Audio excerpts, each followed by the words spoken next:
നമസ്കാരം. കേരളീയം റിപ്പോർട്ടറിന്റെ 5ാമത്തെ വർഷമാണ്, 5ാമത്തെ വർഷത്തിലേക്ക് കടക്കുകയാണ്. അപ്പം അതിൻ്റെ ഭാഗമായിട്ടുള്ള ഒരു വെബിനാറാണ് ആരംഭിക്കാൻ പോകുന്നത്. ജനാധിപത്യവും സ്വതന്ത്ര മാധ്യമങ്ങളും വെല്ലുവിളികളും അതിജീവനവും എന്നാണ് അതിൻ്റെ സബ്ജക്റ്റ്. വളരെ പ്രശസ്തരായിട്ടുള്ള ആളുകൾ ഇതിൽ പങ്കെടുക്കുന്നുണ്ട്. അപ്പം എല്ലാവരെയും, പാനലിസ്റ്റുകളെയും ഇതിൽ പങ്കാളികളായ എല്ലാവരെയും സ്വാഗതം ചെയ്യുകയാണ്. റിപ്പോർട്ടേഴ്സ് കളക്ടീവിലെ Nitin Sethi. Welcome mister Nitin Sethi. Please start. The politics around journalism has been broken for almost a decade of how the political class or those in power look at, engage with journalism as a profession and media as an institution, a pillar of democracy, if you might call it that. To the business of journalism, how itself has got broken, changed, and altered as traditional methods of distribution of news have altered with internet, brought social media on, brought algorithmic news cycles on, which is a competition, which is like a tiger that everyone tries to ride to reach a greater audience.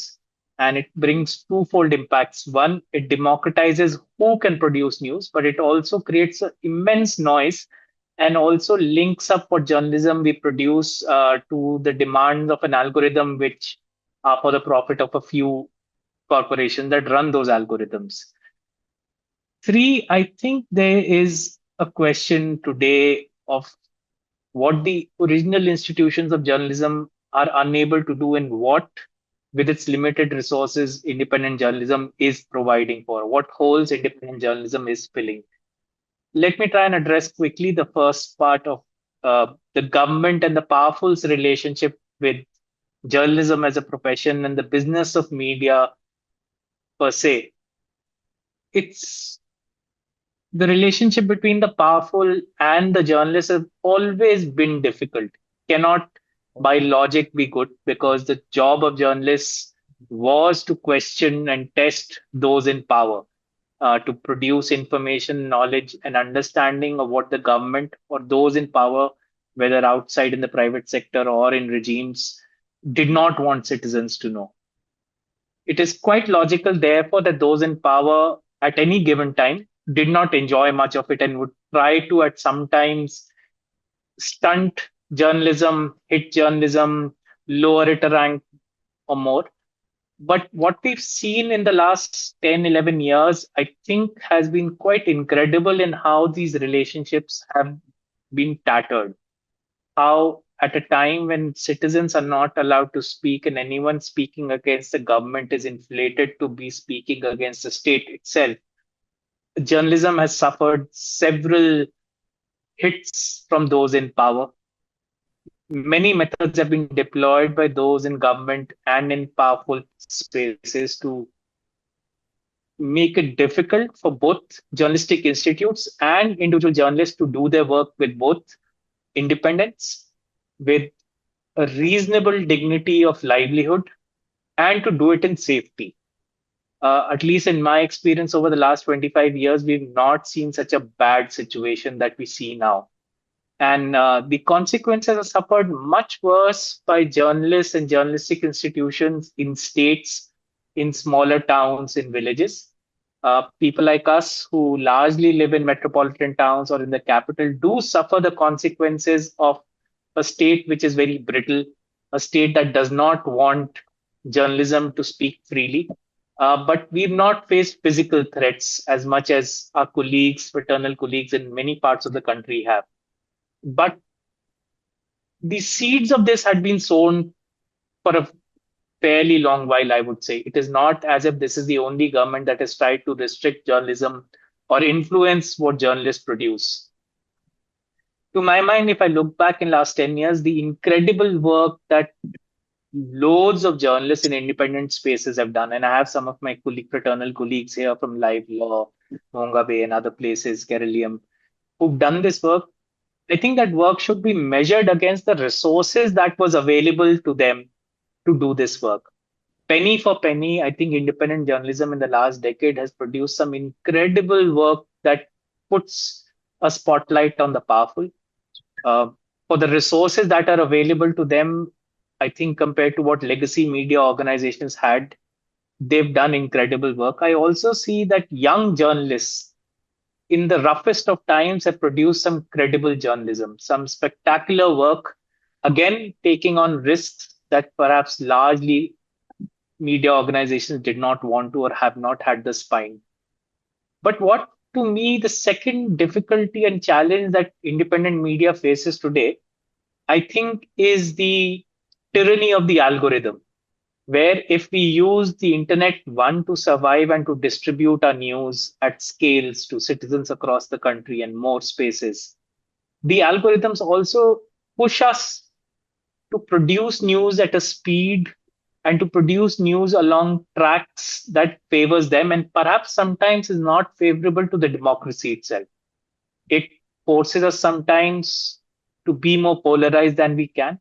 It also brings audiences to us in a very polarized times where stories are seen as black and white, or people and their work is seen in black and white terms. It diminishes the credibility of some work, unfortunately. And I think this need for the algorithms for us to produce at very high speeds news that fills in internet at rapid speeds has also been come at a cost for journalism per se. It has been every one of us, I think many friends are here from different organizations. Each one of us have tried to find different ways to beat the algorithm, to create an audience which looks at our work for the sake of it and not because we're able to game the algorithms to produce 60 pieces of curated news every day. It's also created a challenge of how do we fund ourselves at this point where the government comes after people who fund independent journalism, where the state does not look well upon people who support in different ways support independent journalism. The challenge has been of how do you find in a country like ours enough resources to do the kind of work we do. And part of it, I'd like to focus on the fact that reportage in any time has been more costlier than providing an opinion to our readers. It's become even more costlier. Deep investigations that bring out information that the state didn't want can cost both in terms of resources and the human resources that you, financial resources and human resources that you put behind it.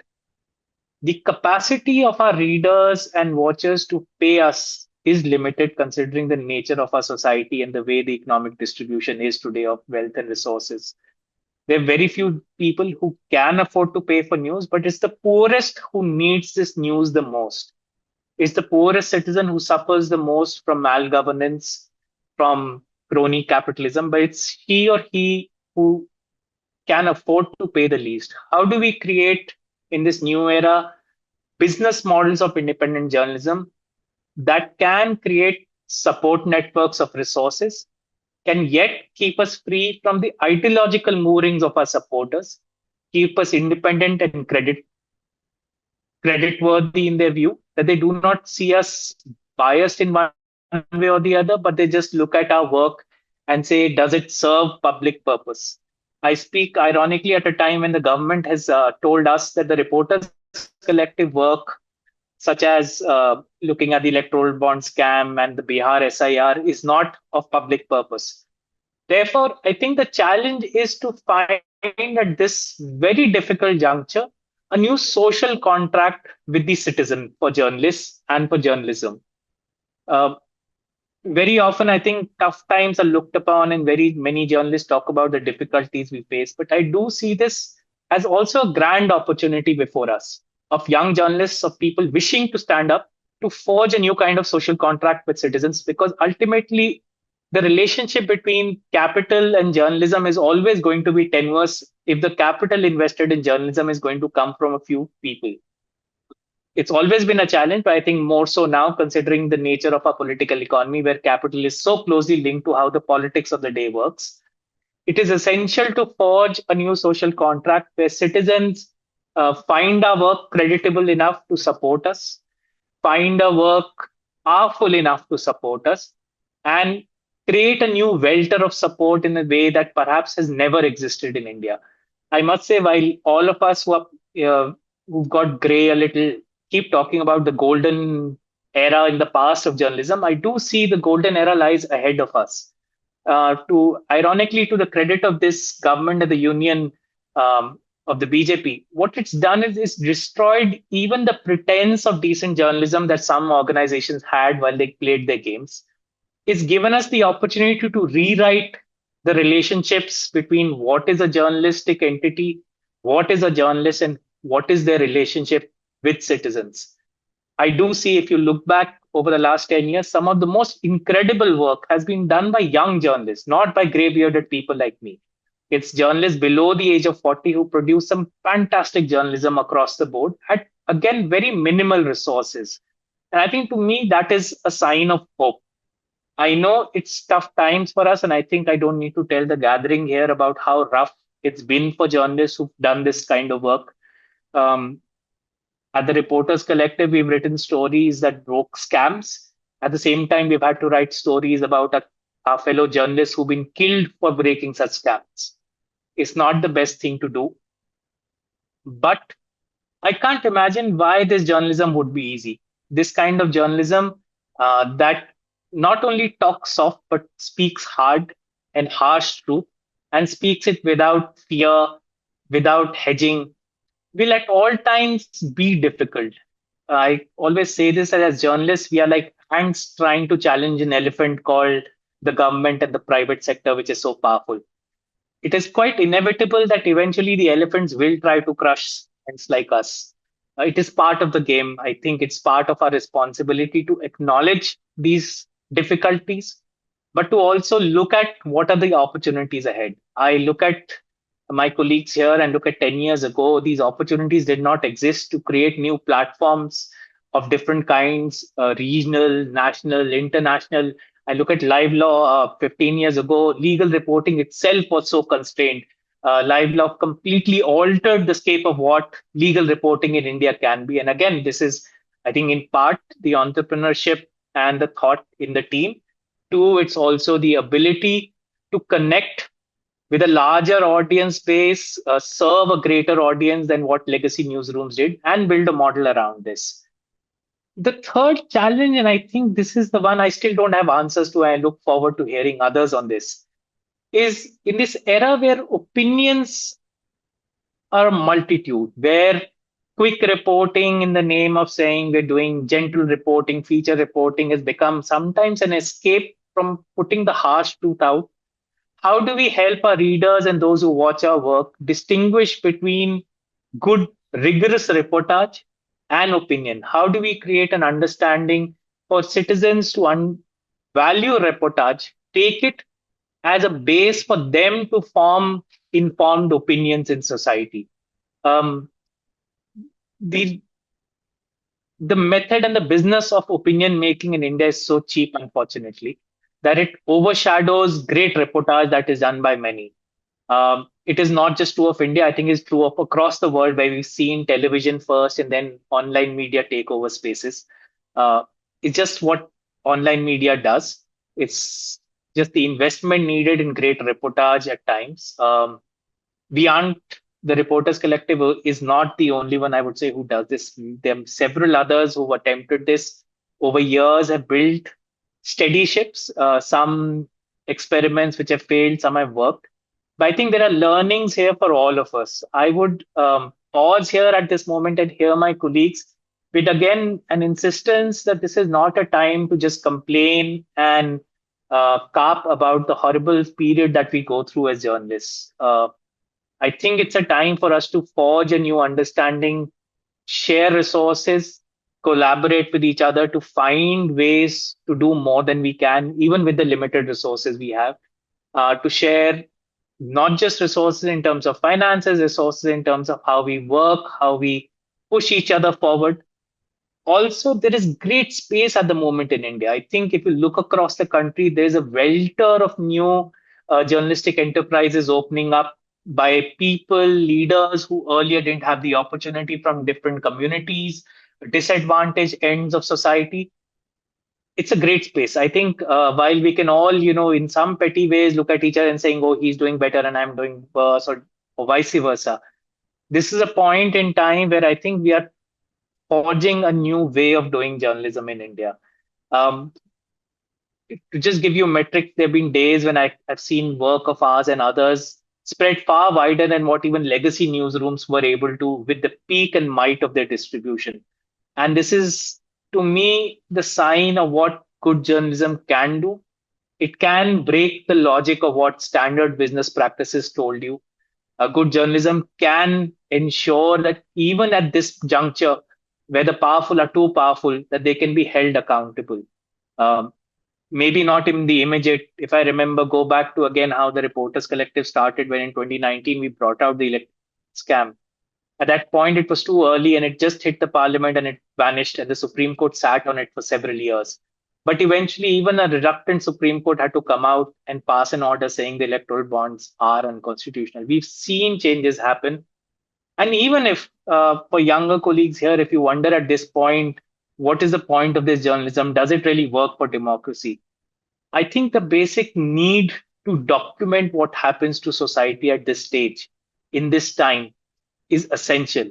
And it is this independent media which is doing it for Indian democracy. If at later points, our next generation was to look back at this period and say, how did we land in this precarious position? How did we land in this point where our governments see themselves as masters rather than our public servants?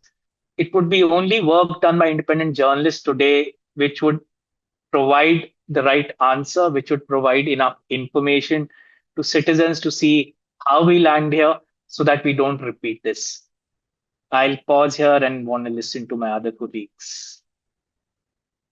നമ്മളറിയാം യഥാർത്ഥത്തില് media എന്ന് പറയുമ്പോൾ സ്വതന്ത്ര മാധ്യമ പ്രവർത്തനം എന്ന് പറയുമ്പോൾ സ്വാഭാവികമായിട്ടും പിന്നെ മനുഷ്യരുടെ ആ പൗരന്മാരുടെ സ്വാതന്ത്ര്യം തന്നെയാണ് അതിന് പിന്നെ ബേസിക്കലി മീൻ ചെയ്യുന്നത്.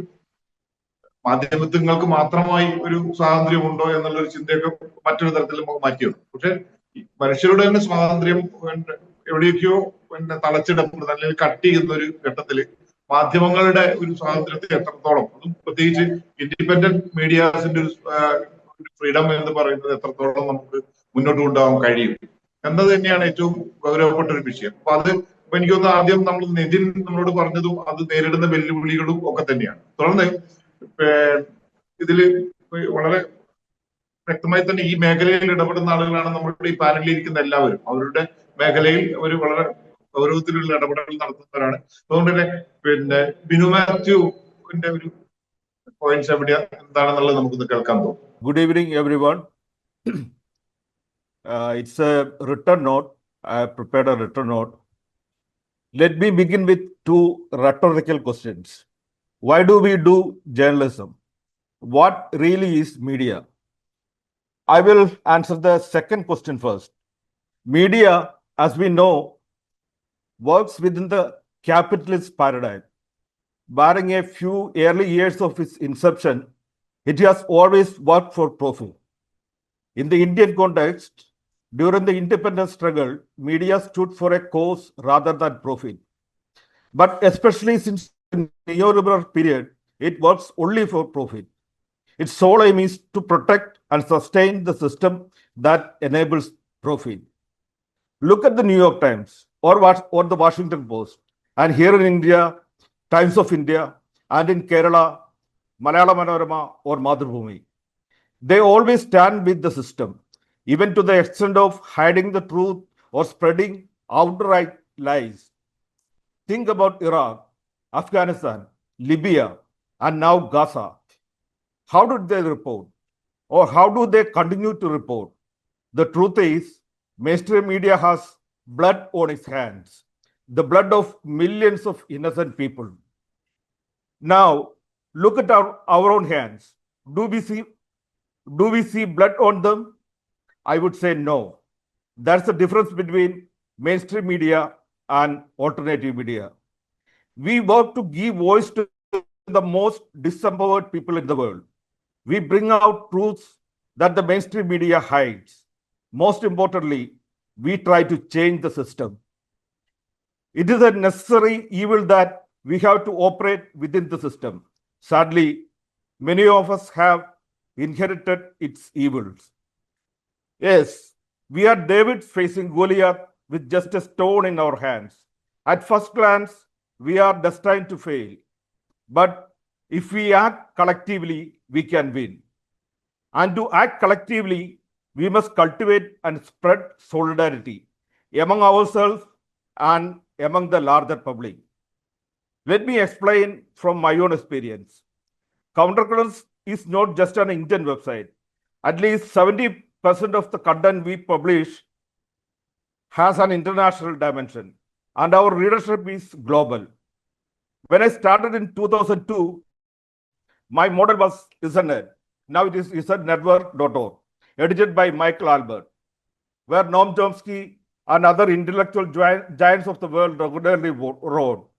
Today, Michael Albert has stepped aside for a younger generation, though who still writes and sends me his columns for republication. So does Tom Engelhardt from New York, literary editor, founder of Tom Dispatch, and editor of one of the most influential books of the late 20th century, King Leopold's Ghost by Adam Hochschild, which exposed the Belgian King's Holocaust in Congo. Tom regularly sends me his writings, though I sometimes decline to publish them because our worldviews differ, something he takes with mild, charming annoyance. Most alternative media in the US, like Common Dreams, ISNetwork, Counterpunch, Truth Out, allow and even encourage republication of their work. Here too, KERALEEYAM and Countercurrents often share content, despite the language barrier. But what is the situation in India? Here, we hold on to our content like a monkey clutching its banana.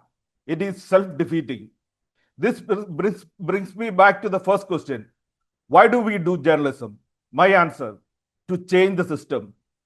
And if we want to change the system, we must act collectively. I suggest that alternative media outlets should share content freely with attribution among themselves. This will amplify our voices. We must discard the lessons inherited from capitalist media and instead build solidarity media. If we act collectively, we can bring down Goliaths. Otherwise, we will be crushed individually by the system. Now comes the most urgent question. How do we practice and sustain solidarity journalism in a capitalist world? My answer, by building solidarity economy. I do not believe in chasing advertisements or foundation grants. Countercurrents has never done that. We sustain ourselves through the wholehearted support of our readers. If we collectively expand our base, we can build a solidarity economy. Let me conclude. We must act collectively. Solidarity journalism and solidarity economy are the need of the hour. They are the only solution for our deeply troubled mediascape in a world falling apart faster than any of us can imagine. I wish KERALEEYAM many more years of successful and fruitful journalism. Thank you. നമ്മൾ കേരളത്തിൽ ഏറ്റവും സമീപകാലത്ത് ആരംഭിക്കുക പ്രവർത്തനം തുടങ്ങുകയൊക്കെ ചെയ്തിട്ടുള്ള ഒരു പന്തി എന്ന് പറയുന്ന ഒരു വെബ്സൈറ്റ് നമുക്കറിയാം. ഷിബുരാജ് ഈ രംഗത്ത് കുറച്ചുകൂടി സ്വതന്ത്രമായി തന്നെ ചെയ്യാൻ താല്പര്യം, അതിൽ തന്നെ കൂടുതൽ എൻഗേജ് ചെയ്തിട്ടുള്ളതാണ്. കേരളീയവുമായി വളരെ അടുത്ത ബന്ധം ഉണ്ട് അദ്ദേഹം. അപ്പം എനിക്ക് തോന്നുന്നത് അത് ആരംഭത്തിൽ തന്നെ അത് നേരിടുന്ന പ്രശ്നങ്ങളുണ്ട്. അത് സ്വാഭാവികമായിട്ടും എല്ലാ മീഡിയയും, സ്വതന്ത്ര മീഡിയ മാത്രമല്ല, സ്വാഭാവികമായ മീഡിയകളെല്ലാം തന്നെ നേരിടുന്നതിനൊപ്പം തന്നെ കൂടുതൽ കോംപ്ലിക്കേറ്റഡ് ആയിട്ടുള്ള ഒരു സിറ്റുവേഷനിൽ വ്യക്തികളുടെ ഒരു നേതൃത്വത്തിൽ വ്യക്തികൾ കൂടുതൽ കോർണർ ചെയ്യപ്പെടുന്ന ഒരു ഘട്ടത്തിൽ ഇത്തരം മീഡിയകളുടെ ഒരു സാധ്യതയാണ് നമ്മൾ ഒന്ന് ഈ ഒരു ഡിസ്കഷനിലൂടെ കൂടുതൽ മുന്നോട്ട് വെക്കുന്നതെന്ന് തോന്നുന്നു. ഒരു ഡെമോക്രാറ്റിക് ആയിട്ടുള്ള ഒരു സ്പേസിലാണ് നമ്മൾ ഇതിനെ കാണുന്നത്. നമ്മുടെ ജനാധിപത്യം എത്രത്തോളം ഇതിന് പര്യാപ്തമാണ്, അതായത് നമ്മുടെ സ്വതന്ത്രമായ നമ്മുടെ അഭിപ്രായങ്ങൾ രേഖപ്പെടുത്തുന്നതിനോ അല്ലെങ്കിൽ അത് പ്രാക്ടീസ് ചെയ്യുന്നതിനോ നമുക്ക് എത്രത്തോളം കഴിയുന്നു എന്നുള്ളത് തന്നെ വളരെ പ്രധാനപ്പെട്ട കാര്യം. എനിക്ക് തോന്നുന്നു അത് ഒരു വളരെ തുടക്കത്തിലുള്ള ഒരു ഈ പറയുന്ന ഒരു വെബ്സൈറ്റ്, ഒരു ന്യൂസ് വെബ്സൈറ്റ് മുന്നോട്ട് കൊണ്ടുപോകുക വഴി ശിബുരാജ് ആ വെല്ലുവിളിയിലൊക്കെ നേരിടുന്നുണ്ട്. യഥാർത്ഥത്തിൽ എനിക്ക് തോന്നുന്നത് നമ്മൾ സ്വയം തന്നെ കണ്ടെത്തുന്ന ചില മാർഗങ്ങളുണ്ട്. ഇപ്പൊ ശിവരാജിന്റെ ഒക്കെ എക്സ്പീരിയൻസിലൊക്കെ അതും കൂടി നിന്നു. അപ്പൊ എന്താണ് ശിവു ഇതിൽ നമുക്ക് ഈ ഒരു ഡിസ്കഷനിൽ നമുക്ക് മുന്നോട്ട് വെക്കാവുന്ന പോയിന്റ്സ്? ആദ്യമായിട്ട് മാധ്യമ പ്രവർത്തനം എന്ന് പറയുന്നത് അതീവ ദുഷ്കരമായ ഒരു കാലത്താണ് ഈ വിഷയം സംസാരിച്ചുകൊണ്ടിരിക്കുന്നത്.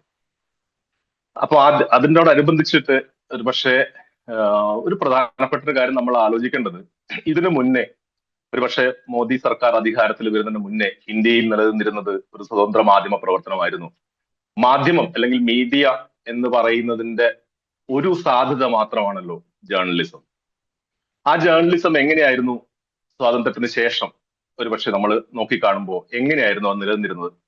നേരത്തെ ബിനു മാത്യു പറഞ്ഞതുപോലെ അത് ഒരു ക്യാപിറ്റലിസത്തിന്റെയും ടെക്നോളജിയുടെയും സന്തതി തന്നെയാണ്, അല്ലെങ്കിൽ ആ പ്ലാറ്റ്ഫോം ഉപയോഗിച്ചുകൊണ്ടാണ് ജേർണലിസം മുന്നോട്ട് പോയിക്കൊണ്ടിരുന്നത്. അതുകൊണ്ട് തന്നെ അതിൻ്റെതായ പരിമിതികൾ എല്ലാ കാലത്തും ഉണ്ടായിരുന്നു. നമുക്കറിയാം, പ്രിന്റ് മീഡിയ ആണെങ്കിൽ സർക്കാരിന്റെ സബ്സിഡിയോട് കിട്ടുന്ന ന്യൂസ് പേപ്പർ ഒരു വലിയൊരളവ് കാലം വരെ ഉപയോഗിച്ചിരുന്നു. സർക്കാർ പരസ്യങ്ങൾ അതിപ്പോഴും ഉപയോഗിച്ചു വരുന്നു. സ്വാഭാവികമായിട്ടും ഒരു ജനാധിപത്യ സംവിധാനത്തിന്റെ അകത്ത് നാലാം തൂൺ എന്ന് നമ്മൾ പറയുന്ന ഒരു സ്ട്രക്ചറൽ അഡ്ജസ്റ്റ്മെന്റ് നിലനിൽക്കാൻ കാരണം ജനാധിപത്യത്തിന് ശക്തി പകരാനും അധികാരത്തിന് കൂടുതൽ ഉത്തരവാദിത്വം അല്ലെങ്കിൽ അക്കൗണ്ടബിലിറ്റി കൊണ്ടുവരിക എന്നുള്ള ഒരു ഉദ്ദേശത്തോടു കൂടിയായിരുന്നു. ആ സാധ്യതകൾ നമ്മൾ പറയുന്ന മെയിൻ സ്ട്രീം മീഡിയ അല്ലെങ്കിൽ ലെഗസി മീഡിയ എന്ന് നമ്മൾ വിളിക്കുന്ന മാധ്യമങ്ങൾക്ക് ഒരു പരിധി വരെയെങ്കിലും അത് ചെയ്യാൻ കഴിഞ്ഞിരുന്ന ഒരു കാലം ഇന്ത്യയിൽ ഉണ്ടായിരുന്നു എന്നുള്ളത് വാസ്തവമാണ്. പക്ഷെ അതിനർത്ഥം ഒരുപക്ഷെ ഈ സംഘപരിവാർ അധികാരത്തിൽ വരുന്നതിന് മുന്നേ ഇന്ത്യയിലെ മാധ്യമ പ്രവർത്തനം പൂർണ്ണമായും സ്വതന്ത്രമായിരുന്നു, അല്ലെങ്കിൽ അത് വളരെ ജനാധിപത്യത്തിൽ ശക്തി പകരുന്നതായിരുന്നു പൂർണ്ണമായും നമുക്ക് വിശ്വസിക്കാൻ കഴിയില്ല എന്നാണ് ഞാൻ കരുതുന്നത്. എന്തുകൊണ്ടെന്ന് വെച്ചാൽ, ഇന്ത്യ പോലത്തെ രാജ്യത്തിലെ അടിസ്ഥാന ജനവർഗങ്ങളെ എന്തുമാത്രം പ്രതിനിധീകരിക്കാൻ കാര്യം മാധ്യമങ്ങളുടെ ഒരു പ്രധാനപ്പെട്ട ഉത്തരവാദിത്വം എന്ന് പറയുന്നത് ഏറ്റവും മാർജിനലൈസ്ഡ് ആയിട്ടുള്ള സമൂഹങ്ങളുടെ ശബ്ദത്തെ ആംപ്ലിഫൈ ചെയ്യുക എന്നുള്ളത് കൂടിയാണല്ലോ. അധികാരത്തെ ഉത്തരവാദിത്വമുള്ളതാക്കുക, പൗരന്മാർക്ക് വേണ്ട അറിവുകൾ നൽകുക എന്നതോടൊപ്പം എന്തുമാത്രം ഇന്ത്യൻ മീഡിയ ഇന്ത്യയിലെ സാധാരണ ജനങ്ങളെ റെപ്രസെന്റ് ചെയ്തിരുന്നു, എന്തുമാത്രം ഡെമോക്രസിയെ ശാക്തീകരിക്കാൻ മീഡിയയുടെ ഭാഗത്തുനിന്ന് ശ്രമങ്ങൾ ഉണ്ടായിട്ടുണ്ട്. നേരത്തെ ബിനു മാത്യു പറഞ്ഞു സിസ്റ്റമിക് ചേഞ്ച്, ഒരു നിലനിൽക്കുന്ന സംവിധാനങ്ങളുടെ മാറ്റത്തിന് വേണ്ടി ഇന്ത്യൻ മീഡിയ എന്തുകൊണ്ട് നിലനിന്നിരുന്നു എന്നുള്ളതും കൂടി പരിശോധിക്കുമ്പോഴായിരിക്കും നമുക്ക് മനസ്സിലാകുക മീഡിയ എന്ന് പറഞ്ഞത് അല്ലെങ്കിൽ ജേർണലിസം എന്ന് പറയുന്ന ഒരു പ്രവർത്തനം നമ്മുടെ സംവിധാനത്തിന്റെ അകത്ത് നിന്ന് തന്നെയാണ് പ്രവർത്തിച്ചു കൊണ്ടിരുന്നത്. പക്ഷെ ആ പ്രവർത്തനത്തിന്റെ അകത്ത് ഒരുപാട് സാധ്യതകൾ ഉണ്ടായിരുന്നു.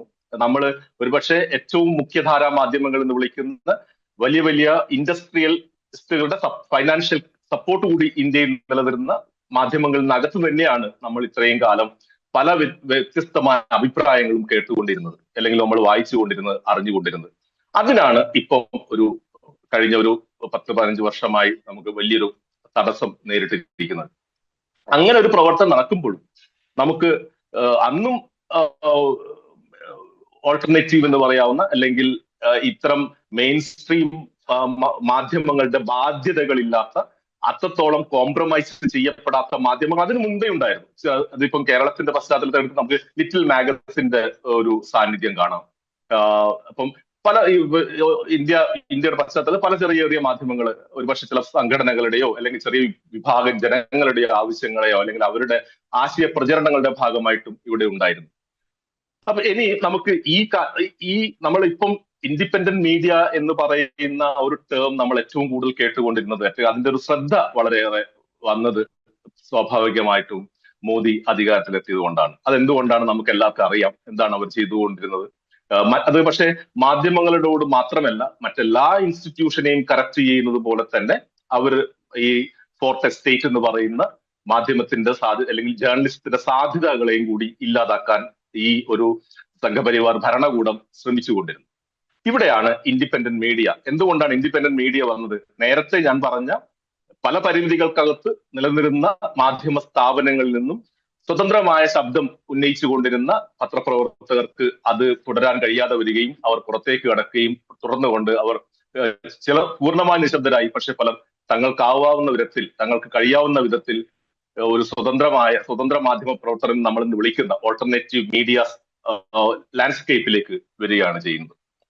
ഇവിടെ എന്താണ് ഈ ഒരു മാധ്യമ പ്രവർത്തനം നേരിടുന്ന വെല്ലുവിളി, എന്താണ് അതിന്റെ സാധ്യതകൾ, അല്ലെങ്കിൽ നമുക്ക് ആ പരിമിതികളെ എങ്ങനെ അതിജീവിക്കാം? എനിക്ക് തോന്നുന്നത് മാധ്യമങ്ങൾക്ക് മാത്രമായി, അല്ലെങ്കിൽ പത്രപ്രവർത്തനത്തിന്, ജേർണലിസ്റ്റിന് മാത്രമായി ഒരു സൊല്യൂഷൻ കണ്ടെത്തുക എന്നുള്ളത് സാധ്യമാണെന്ന് ഞാൻ കരുതുന്നില്ല. കാരണം അത് നിലനിൽക്കുന്ന വ്യവസ്ഥയോട് തന്നെ ബന്ധപ്പെട്ടിരിക്കുന്നതാണ്. മാധ്യമങ്ങൾക്ക് മാത്രമായി സ്വതന്ത്രമായിരിക്കാൻ കഴിയുമോ? കാരണം സമൂഹത്തിലെ ഒരുപക്ഷെ ജനാധിപത്യ സംവിധാനത്തിന്റെ അകത്തുള്ള എല്ലാ ഇൻസ്റ്റിറ്റ്യൂഷൻസും കറപ്റ്റഡ് ആയിരിക്കുന്ന സമയത്ത്, നമ്മുടെ പൗര സ്വാതന്ത്ര്യം തന്നെ ഇല്ലാതാവുന്ന സമയത്ത്, അഭിപ്രായ സ്വാതന്ത്ര്യത്തിന് കൂച്ചുവിലങ്ങുന്ന സമയത്ത് എങ്ങനെയാണ് ഒരു സ്വതന്ത്ര മാധ്യമ പ്രവർത്തനം നടക്കുക? പൂർണ്ണമായും സാധ്യമല്ല. അപ്പോ ഈ ഒരു നിലനിൽക്കുന്ന ഒരു ഭരണകൂടം നിലനിൽക്കുന്ന കാലത്തോളം എനിക്ക് തോന്നുന്നില്ല നമുക്ക് സ്വതന്ത്രമായ ഒരു മാധ്യമ പ്രവർത്തനം സാധ്യമാണ്. പക്ഷെ അതിനകത്ത് സാധ്യമായ എന്തൊക്കെയാണ് എന്നുള്ളതാണ് നമ്മൾ പലപ്പോഴും കേരളീയ ആണെങ്കിലും, വയർ ആണെങ്കിലും, റിപ്പോർട്ടേഴ്സ് കളക്റ്റീവ് ആണെങ്കിലും, എയ്ഡം ആണെങ്കിലും, കൗണ്ടർകറൻസ്, അങ്ങനെയുള്ള പല മാധ്യമങ്ങളും ചെയ്യാൻ ശ്രമിച്ചുകൊണ്ടിരിക്കുന്നത്. പക്ഷെ എന്താണ് അതിന്റെ ഏറ്റവും വലിയ വെല്ലുവിളി? നമ്മൾ നേരത്തെ മെയിൻ സ്ട്രീം മാധ്യമങ്ങൾ അല്ലെങ്കിൽ ലെഗസി മീഡിയ എന്ന് പറഞ്ഞതിന്റെ അകത്ത് പരിമിതികൾ ഉണ്ടായിരുന്നെങ്കിലും അത് വലിയ രീതിയിൽ ബ്രേക്കിംഗ് ന്യൂസുകൾ, വാർത്തകൾ കൊണ്ടുവരാനും അതുപോലെ തന്നെ പ്രത്യേകിച്ച് ഇൻവെസ്റ്റിഗേറ്റീവ് ജേർണലിസത്തിനുള്ള സാധ്യതകളൊക്കെ അതിന്റെ അകത്ത് നിലനിന്നിരുന്നു. മാത്രമല്ല, ഇന്നത്തെ പോലെ ഏകസ്വരത്തിൽ വരുന്ന ഒരു മാധ്യമ പ്രവർത്തനമായിരുന്നില്ല കുറച്ച് വർഷങ്ങൾക്ക് മുൻപ് ഇന്ത്യയിൽ നിലനിന്നിരുന്നത്. അതുകൊണ്ട് തന്നെ ഏതെങ്കിലും ഒരു മാധ്യമം ഒരു വാർത്തയ്ക്ക് പ്രാധാന്യം കൊടുക്കാതിരിക്കുമ്പോഴോ അല്ലെങ്കിൽ ആ വാർത്ത കൊടുക്കാതിരിക്കുകയോ ചെയ്യുമ്പോൾ മറ്റൊരു മാധ്യമം സ്വാഭാവികമായിട്ട് കൊടുക്കുന്ന ഒരു അവസ്ഥയുണ്ടായിരുന്നു. അപ്പം ഈ ക്യാപിറ്റലിസത്തിന്റെ അകത്ത് തന്നെയാണെങ്കിലും പല താല്പര്യങ്ങളുടെ പേരിൽ ഒരു വൈവിധ്യം അല്ലെങ്കിൽ ഒരു ഡൈവേഴ്സിറ്റി ഓഫ് വോയിസ് നമുക്ക് കേൾക്കാനുള്ള ഒരു അവസരം അന്ന് ഉണ്ടായിരുന്നു. ഇന്ന് ഇതേ പണി ഒരുപക്ഷെ ഈ മാധ്യമങ്ങൾക്ക് നേരത്തെ നിന്നിരുന്ന, ഞാൻ കുറച്ചും കൂടി കൺവീനിയൻസിന് വേണ്ടി ബിഫോർ ആൻഡ് ആഫ്റ്റർ രീതിയിൽ ഒരു മോഡിയറ എന്നുള്ള രീതി നോക്കുകയാണെങ്കിൽ, മോദി അധികാരത്തിൽ വരുന്നതിന് മുന്നേയുള്ള മാധ്യമ സ്ഥാപനങ്ങൾ നടത്തിയിരുന്ന, അതായത് വലിയ ഇൻവെസ്റ്റ്മെന്റ് ഉള്ള ക്യാപിറ്റലിസ്റ്റിന്റെ ഭാഗമായിട്ടുള്ള സ്റ്റേറ്റ് സംവിധാനങ്ങളുടെ പരസ്യവും ആനുകൂല്യങ്ങളും അതിനോട് ചേർന്ന് നിൽക്കുന്ന മാധ്യമങ്ങൾക്കകത്തു നിന്ന് വന്നിരുന്ന അന്വേഷണങ്ങൾ അല്ലെങ്കിൽ ഇൻവെസ്റ്റിഗേറ്റീവ് ജേർണലിസം അല്ലെങ്കിൽ അതിന്റെ റിപ്പോർട്ടിങ്ങിന്റെ വൈവിധ്യം ഇന്ന് സ്വതന്ത്ര മാധ്യമങ്ങൾ എന്ന് വിളിക്കുന്ന മാധ്യമ സ്ഥാപനങ്ങൾക്ക് സാധ്യമാകുന്നില്ല എന്നുള്ളതൊരു യാഥാർത്ഥ്യമാണ്. അത് സാധ്യമാവണമെങ്കിൽ അതിന് അത്രയ്ക്കും റിസോഴ്സസ് വേണം. ഒരുപക്ഷെ അത് സാധ്യമാവുന്നത് എന്നൊരവസ്ഥ, അത് മുന്നോട്ട് കൊണ്ടുപോകുന്ന ഒരു അവസ്ഥയല്ല ഇന്ന് നിലനിൽക്കുന്നത്. ഈ വെല്ലുവിളി എനിക്ക് തോന്നുന്നില്ല നമുക്ക് അതിജീവിക്കാൻ കഴിയുന്നത്. നമുക്ക് ഏത് മീഡിയ പ്ലാറ്റ്ഫോം എടുത്തു കഴിഞ്ഞാലും ഏറ്റവും കമ്മിറ്റഡ് ആയ ജേർണലിസ്റ്റുകൾ, ഏറ്റവും കഴിവുള്ള പത്രപ്രവർത്തകർ, മാധ്യമ പ്രവർത്തകർ നിലനിൽക്കുന്ന സ്ഥാപനത്തിനകത്താണെങ്കിലും അവർക്ക് എന്തുമാത്രം റിസോഴ്സ് ഒരു 2, 3, 4 മാസമൊക്കെ എടുത്ത് പഠനം നടത്തി, അന്വേഷണം നടത്തി പുറത്തു കൊണ്ടുവരാൻ കഴിയും. അതുകൊണ്ടാണ് എനിക്ക് തോന്നുന്നത് പല സ്വതന്ത്ര മാധ്യമം നമ്മൾ വിശേഷിപ്പിക്കുന്ന പ്ലാറ്റ്ഫോമുകൾ, പക്ഷേ ഏറ്റവും എളുപ്പത്തിൽ നമുക്ക് മനസ്സിലാവുന്ന ഒരു ഉദാഹരണം എടുത്തു കഴിഞ്ഞാൽ, ഹിന്ദിയിൽ രവീഷ് കുമാറിന്റെ NDTV വിട്ട ശേഷം അദ്ദേഹം തുടങ്ങിയ രവീഷ് കുമാറിന്റെ ചാനലില് അദ്ദേഹത്തിന് അവതരിപ്പിക്കുന്ന ഏറ്റവും ഒരുപക്ഷെ ഇന്ന് പ്രതിപക്ഷത്തിന്റെ ഒരു ശബ്ദമായി മാറിയിരിക്കുന്ന അദ്ദേഹത്തിന്റെ ചാനലിൽ നമുക്ക് കാണാം, ഈ റിപ്പോർട്ടിങ്ങിനേക്കാൾ കൂടുതൽ അഭിപ്രായം കൂടി സമന്വയിപ്പിച്ചിട്ടാണ് അദ്ദേഹം ആ പ്രോഗ്രാം എത്രയോ നാളായി അവതരിപ്പിച്ചുകൊണ്ടിരിക്കുന്നത്. ആ ഫോർമാറ്റിന്, ആ ഫ്രെയിംവർക്കിന് മറികടക്കാൻ അദ്ദേഹത്തിന് കഴിയുന്നില്ല. അത് അദ്ദേഹത്തിന് കഴിവില്ലാഞ്ഞിട്ടോ ആഗ്രഹമില്ലാഞ്ഞിട്ടോ ആയിരിക്കുമെന്ന് ഞാൻ കരുതുന്നില്ല. അതിന്റെ കാരണം അത് അത്രക്കുള്ളൊരു റിസോഴ്സ് അല്ലെങ്കിൽ അത്രക്കുള്ളൊരു മൂലധനവും മറ്റ് മാനവിക വിഭവശേഷിയും ആവശ്യമുള്ള ഒരു രംഗമാണ് മാധ്യമ പ്രവർത്തനം എന്നുള്ളത് കൊണ്ട് തന്നെയാണ്. പക്ഷെ ആ പരിമിതിക്ക് അകത്ത് നിന്നുകൊണ്ട് പലപ്പോഴും ശ്രമിക്കുന്നത് എന്താണ് ഈ ചുരുങ്ങിയ സംവിധാനങ്ങൾക്ക് അല്ലെങ്കിൽ പരിമിതികൾക്ക് അകത്ത് നിന്നുകൊണ്ട് എങ്ങനെ ഇത് പരമാവധി സ്വതന്ത്രമായി ജനാധിപത്യത്തിന് വേണ്ടി ശബ്ദിക്കാം എന്നുള്ളതാണ്. ഇത് ഞാനിപ്പോ രവീഷ് കുമാറിന്റെ ഒരു പ്രോഗ്രാമിന്റെ ഒരു പാറ്റേൺ, ആവർത്തിക്കപ്പെടുന്ന പാറ്റേൺ, അതിന്റെ അകത്ത് ഒരുപക്ഷെ രവീഷ് കുമാർ ഇന്ന് NDTVയിലായിരുന്നു ഉണ്ടായിരുന്നെങ്കിൽ, NDTV ഒരുപക്ഷെ സ്വതന്ത്രമായിട്ടാണ് പ്രവർത്തിക്കുന്നതെങ്കിൽ ഒരുപക്ഷെ അദ്ദേഹത്തിന് ചെയ്യാമായിരുന്ന സാധ്യതകൾ ഒരുപാടായിരുന്നു. അതുകൊണ്ട് സ്വതന്ത്രമായ മാധ്യമ പ്രവർത്തകർ ഉണ്ടായതുകൊണ്ട് മാത്രം കാര്യമില്ല. മാധ്യമത്തിന് എന്തായി കഴിഞ്ഞാലും അതിന് ഒരു വലിയൊരു മൂലധനത്തിന്റെ ആവശ്യമുണ്ട്, വലിയൊരു നെറ്റ്വർക്കിന്റെ ആവശ്യമുണ്ട്, വലിയൊരു സംവിധാനത്തിന്റെ ആവശ്യമുണ്ട്. ആ സംവിധാനത്തിന്റെ അകത്ത് നിന്നിട്ടാണ് നമ്മൾ നേരത്തെ കണ്ടിരുന്ന പല പ്രധാനപ്പെട്ട മാധ്യമ പ്രവർത്തകരും അവർ വളരെ ഒരുപക്ഷെ ജനാധിപത്യത്തിന് ശക്തി പകരുന്ന പല പ്രവർത്തനങ്ങളും നടത്തിയത്. ഇനി ഇതിനെങ്ങനെ മറികടക്കാൻ കഴിയും? മറ്റൊരു പ്രധാനപ്പെട്ട കാര്യം, ഇനി അടുത്ത് വരുന്ന ആളുകളിൽ ഇപ്പം digital personal data protection act, IT act, RTI act, ഇതെല്ലാം പലതും നേരത്തെ നിലനിരുന്ന പല ജനാധിപത്യത്തിന് അനുകൂലമായി നിൽക്കുന്ന നിയമങ്ങൾ പൊളിച്ചെഴുതുന്നു, പുതിയ നിയമങ്ങൾ കൊണ്ടുവരുന്നു. ഇതോടുകൂടി പൂർണ്ണമായും ഒരു പത്രപ്രവർത്തകന്റെ അല്ലെങ്കിൽ മാധ്യമ പ്രവർത്തകന്റെ എല്ലാ അവകാശങ്ങളും സാധ്യതകളും ഇല്ലാതാക്കാം. എനിക്ക് തോന്നുന്നത് ഈ IT ആക്ട് തന്നെ കൊണ്ടുവന്നത് എങ്ങനെ എത്രയും പെട്ടെന്ന് നിങ്ങളുടെ ഡിവൈസസ് അവർക്ക് പിടിച്ചെടുക്കാം. വളരെ ചെറിയൊരു കുറ്റാരോപണം അല്ലെങ്കിൽ ഒരു കേസ് രജിസ്റ്റർ ചെയ്യപ്പെട്ടാൽ മതി. ഇത് ഒരുപക്ഷെ ഇൻകം ടാക്സിനേക്കാൾ കൂടുതൽ എനിക്ക് തോന്നുന്നത് മാധ്യമ പ്രവർത്തകരെയും കൂടി ലക്ഷ്യം വെച്ചുകൊണ്ടുള്ളതാണ്. ഇങ്ങനെ പരമാവധി അവരുടെ ഇൻറ്റിമിഡേഷൻ, അതുപോലെ തന്നെ അറസ്റ്റ്, അതുപോലെ തന്നെ ഡിഫമേഷൻ കേസസ്, ഇത്തരം കേസുകൾ വന്നു കഴിഞ്ഞാൽ എങ്ങനെയാണ് ഒരു സ്വതന്ത്ര മാധ്യമ പ്രവർത്തന സ്ഥാപനത്തിലെ ചെറിയ വിഭവങ്ങൾ കൊണ്ട്, ചെറിയ മനുഷ്യശേഷിയുള്ള ഒരു സ്ഥാപനം എങ്ങനെ ഇതൊക്കെ നേരിടാൻ കഴിയും? അതിന് ഏറ്റവും നല്ല ഉദാഹരണമാണ് നമ്മുടെ പരഞ്ജോയ് ഗുഹ താക്കൂർത്ത്. അദ്ദേഹം വളരെ ശക്തമായി, വളരെ ഡെപ്തിൽ ഇൻവെസ്റ്റിഗേറ്റീവ് ജേർണലിസ്റ്റ് നടത്തുകയും ഒരു ഘട്ടത്തിൽ അതിന് പല കേസുകൾ പല സംസ്ഥാനങ്ങളിലാണ് വന്നിരിക്കുന്നത്. അദ്ദേഹം പറഞ്ഞത്, ഒരിക്കൽ അദ്ദേഹമായി അടുത്ത അഭിമുഖ സമയത്ത് അദ്ദേഹം പറഞ്ഞത്, എനിക്ക് ഒരു പക്ഷെ ഇന്ന് ലക്നൌവിലാണെങ്കിൽ നാളെ ആസാമിലായിരിക്കും, പിറ്റേ ദിവസം ഡൽഹിയിലായിരിക്കും, പല സ്ഥലത്തേക്കാണ് യാത്ര ചെയ്യേണ്ടി വരുന്നത്. എവിടെയാണ് ഇതിനുള്ള സമയം? എങ്ങനെയാണ് ഇതിനുള്ള പണം കണ്ടെത്തുക? ഒരു മനുഷ്യൻ സ്വാഭാവികമായിട്ടും അദ്ദേഹത്തിന് എല്ലാ ശക്തിയും തകർന്നു തരുന്ന ഒരു അവസരം. ഇങ്ങനെ ഒരു സ്വതന്ത്ര മാധ്യമ പ്രവർത്തകന് പ്രവർത്തിക്കാനുള്ള അനുകൂലമായ സാഹചര്യമല്ല എന്നാണ് ഞാൻ പറഞ്ഞു വരുന്നത്. പിന്നെ ഇതിന്റെ ഏറ്റവും പ്രധാനപ്പെട്ട ഒരു ചാലഞ്ച് എന്നത് എങ്ങനെയാണ് നമ്മൾ റിസോഴ്സ് കണ്ടെത്തുക എന്നുള്ളത്. റിസോഴ്സ് കണ്ടെത്തുക സ്വാഭാവികമായിട്ടും വലിയ സ്ഥാപനങ്ങൾ, ഇൻഡസ്ട്രിയൽ വ്യവസായ സ്ഥാപനങ്ങൾ, സംരംഭകരൊന്നും ഇതിലേക്ക് വലിയൊരു പമ്പിങ്, പണത്തിന്റെ ഒരു ഒഴുക്ക് അത് നടത്തണമെന്നില്ല സ്വാഭാവികമായിട്ടും. പിന്നെ ആശ്രയിക്കാനുള്ള ജനങ്ങളെയാണ്. ജനങ്ങളെ ആശ്രയിച്ചുകൊണ്ട് എങ്ങനെ ഇന്ത്യയിൽ മാധ്യമപ്രവർത്തനം നടത്തും എന്നുള്ളതിന് വളരെ സക്സസ്ഫുൾ ആയ ഒരു മോഡൽ നിലവിലുണ്ട് എന്ന് എനിക്ക് തോന്നുന്നില്ല. കാര്യം പലരും, ഇപ്പം വയറാണെങ്കിൽ പലരും അവര് പൈസ പല രീതിയിലൊക്കെ കളക്ട് ചെയ്ത് പരമാവധി നടത്താൻ ശ്രമിക്കുന്നുണ്ട്. പക്ഷെ എല്ലാ മാധ്യമങ്ങളും എന്റെ ഒരു മനസ്സിലാക്കൽ ഈ റിസോഴ്സ് ഒരു ക്രഞ്ച്, അതിന്റെ ഒരു ഭയങ്കരമായിട്ടുള്ള അഭാവം നിലനിൽക്കുന്നു. അതിനെ മറികടക്കാൻ ഉള്ള വഴികൾ കണ്ടെത്താൻ കഴിയുന്നില്ല എന്നുള്ളത് ഒരു പ്രധാനപ്പെട്ട ഒരു ചാലഞ്ച് തന്നെയാണ്. അതിന്റെ കൂടെ നമുക്ക് ചെയ്യാൻ കഴിയുന്ന ഒരു കാര്യം എന്ന് പറയുന്നത് കുറച്ചും കൂടി എങ്ങനെ കൊളാബറേറ്റ് ചെയ്ത് പോവാം. പക്ഷെ മലയാളത്തിൽ, പ്രത്യേകിച്ച് കേരളത്തിൽ നമുക്കറിയാവുന്ന ഈ ഓൾട്ടർനേറ്റീവ് എന്ന് പറയാവുന്ന അല്ലെങ്കിൽ സ്വതന്ത്രമായ മാധ്യമ പ്രവർത്തനം എന്ന് പറയുന്ന പല സ്പേസുകൾക്കും അങ്ങനെ ഒരു കൊളാബറേഷൻ എന്തുകൊണ്ടോ സാധ്യമാവുന്നില്ല. പക്ഷെ ഹിന്ദി ബെൽറ്റിൽ എനിക്ക് എന്തുമാത്രം ഉണ്ടെന്ന് എനിക്ക് കുറെ ആളുകൾ, ഇപ്പം ആകാശ് ബാനർജി ആണെങ്കിലും അജിത് അംജു ആണെങ്കിലും പുണ്യപ്രസൂൺ വാജ്പേയി, രവീഷ് കുമാർ, ഇവർക്കിടയിൽ പരസ്പരം ഒരു തരം ഡയറക്റ്റ് ആൻഡ് ഇൻഡയറക്റ്റ് കൊളാബറേഷൻ നമുക്ക് കാണാൻ കഴിയും. ഇപ്പൊ ഉദാഹരണത്തിന് അജിത് അംജുവിന്റെ റിപ്പോർട്ടിങ്ങിനെ പറ്റി, അദ്ദേഹം നടത്തുന്ന എഫേർട്ടുകളെ പറ്റി രവീഷ് കുമാറിന്റെ ഒരു ത്രൂ ഔട്ട് വീഡിയോ തന്നെ വന്നിരുന്നു. മറിച്ച് രവീഷ് കുമാറിന്റെ ഒരു 1 മില്യൺ വ്യൂവർഷിപ്പ് ഉള്ള സമയത്ത് അദ്ദേഹത്തിന് ഒരു പ്രത്യേക പാർട്ടി കൊടുക്കുകയും അത് തന്നെ ഒരു വാർത്തയായി, ഒരു പരിപാടിയായിട്ട് അജിത് അംജുവിന്റെ ചാനലിൽ വന്നിരുന്നു. ഞാൻ പറഞ്ഞു, ഇത് പരസ്പരം ഇപ്പം ധ്രുവറാട്ടിയെ കരൺ താപ്പർ ഇന്റർവ്യൂ ചെയ്യുന്നു.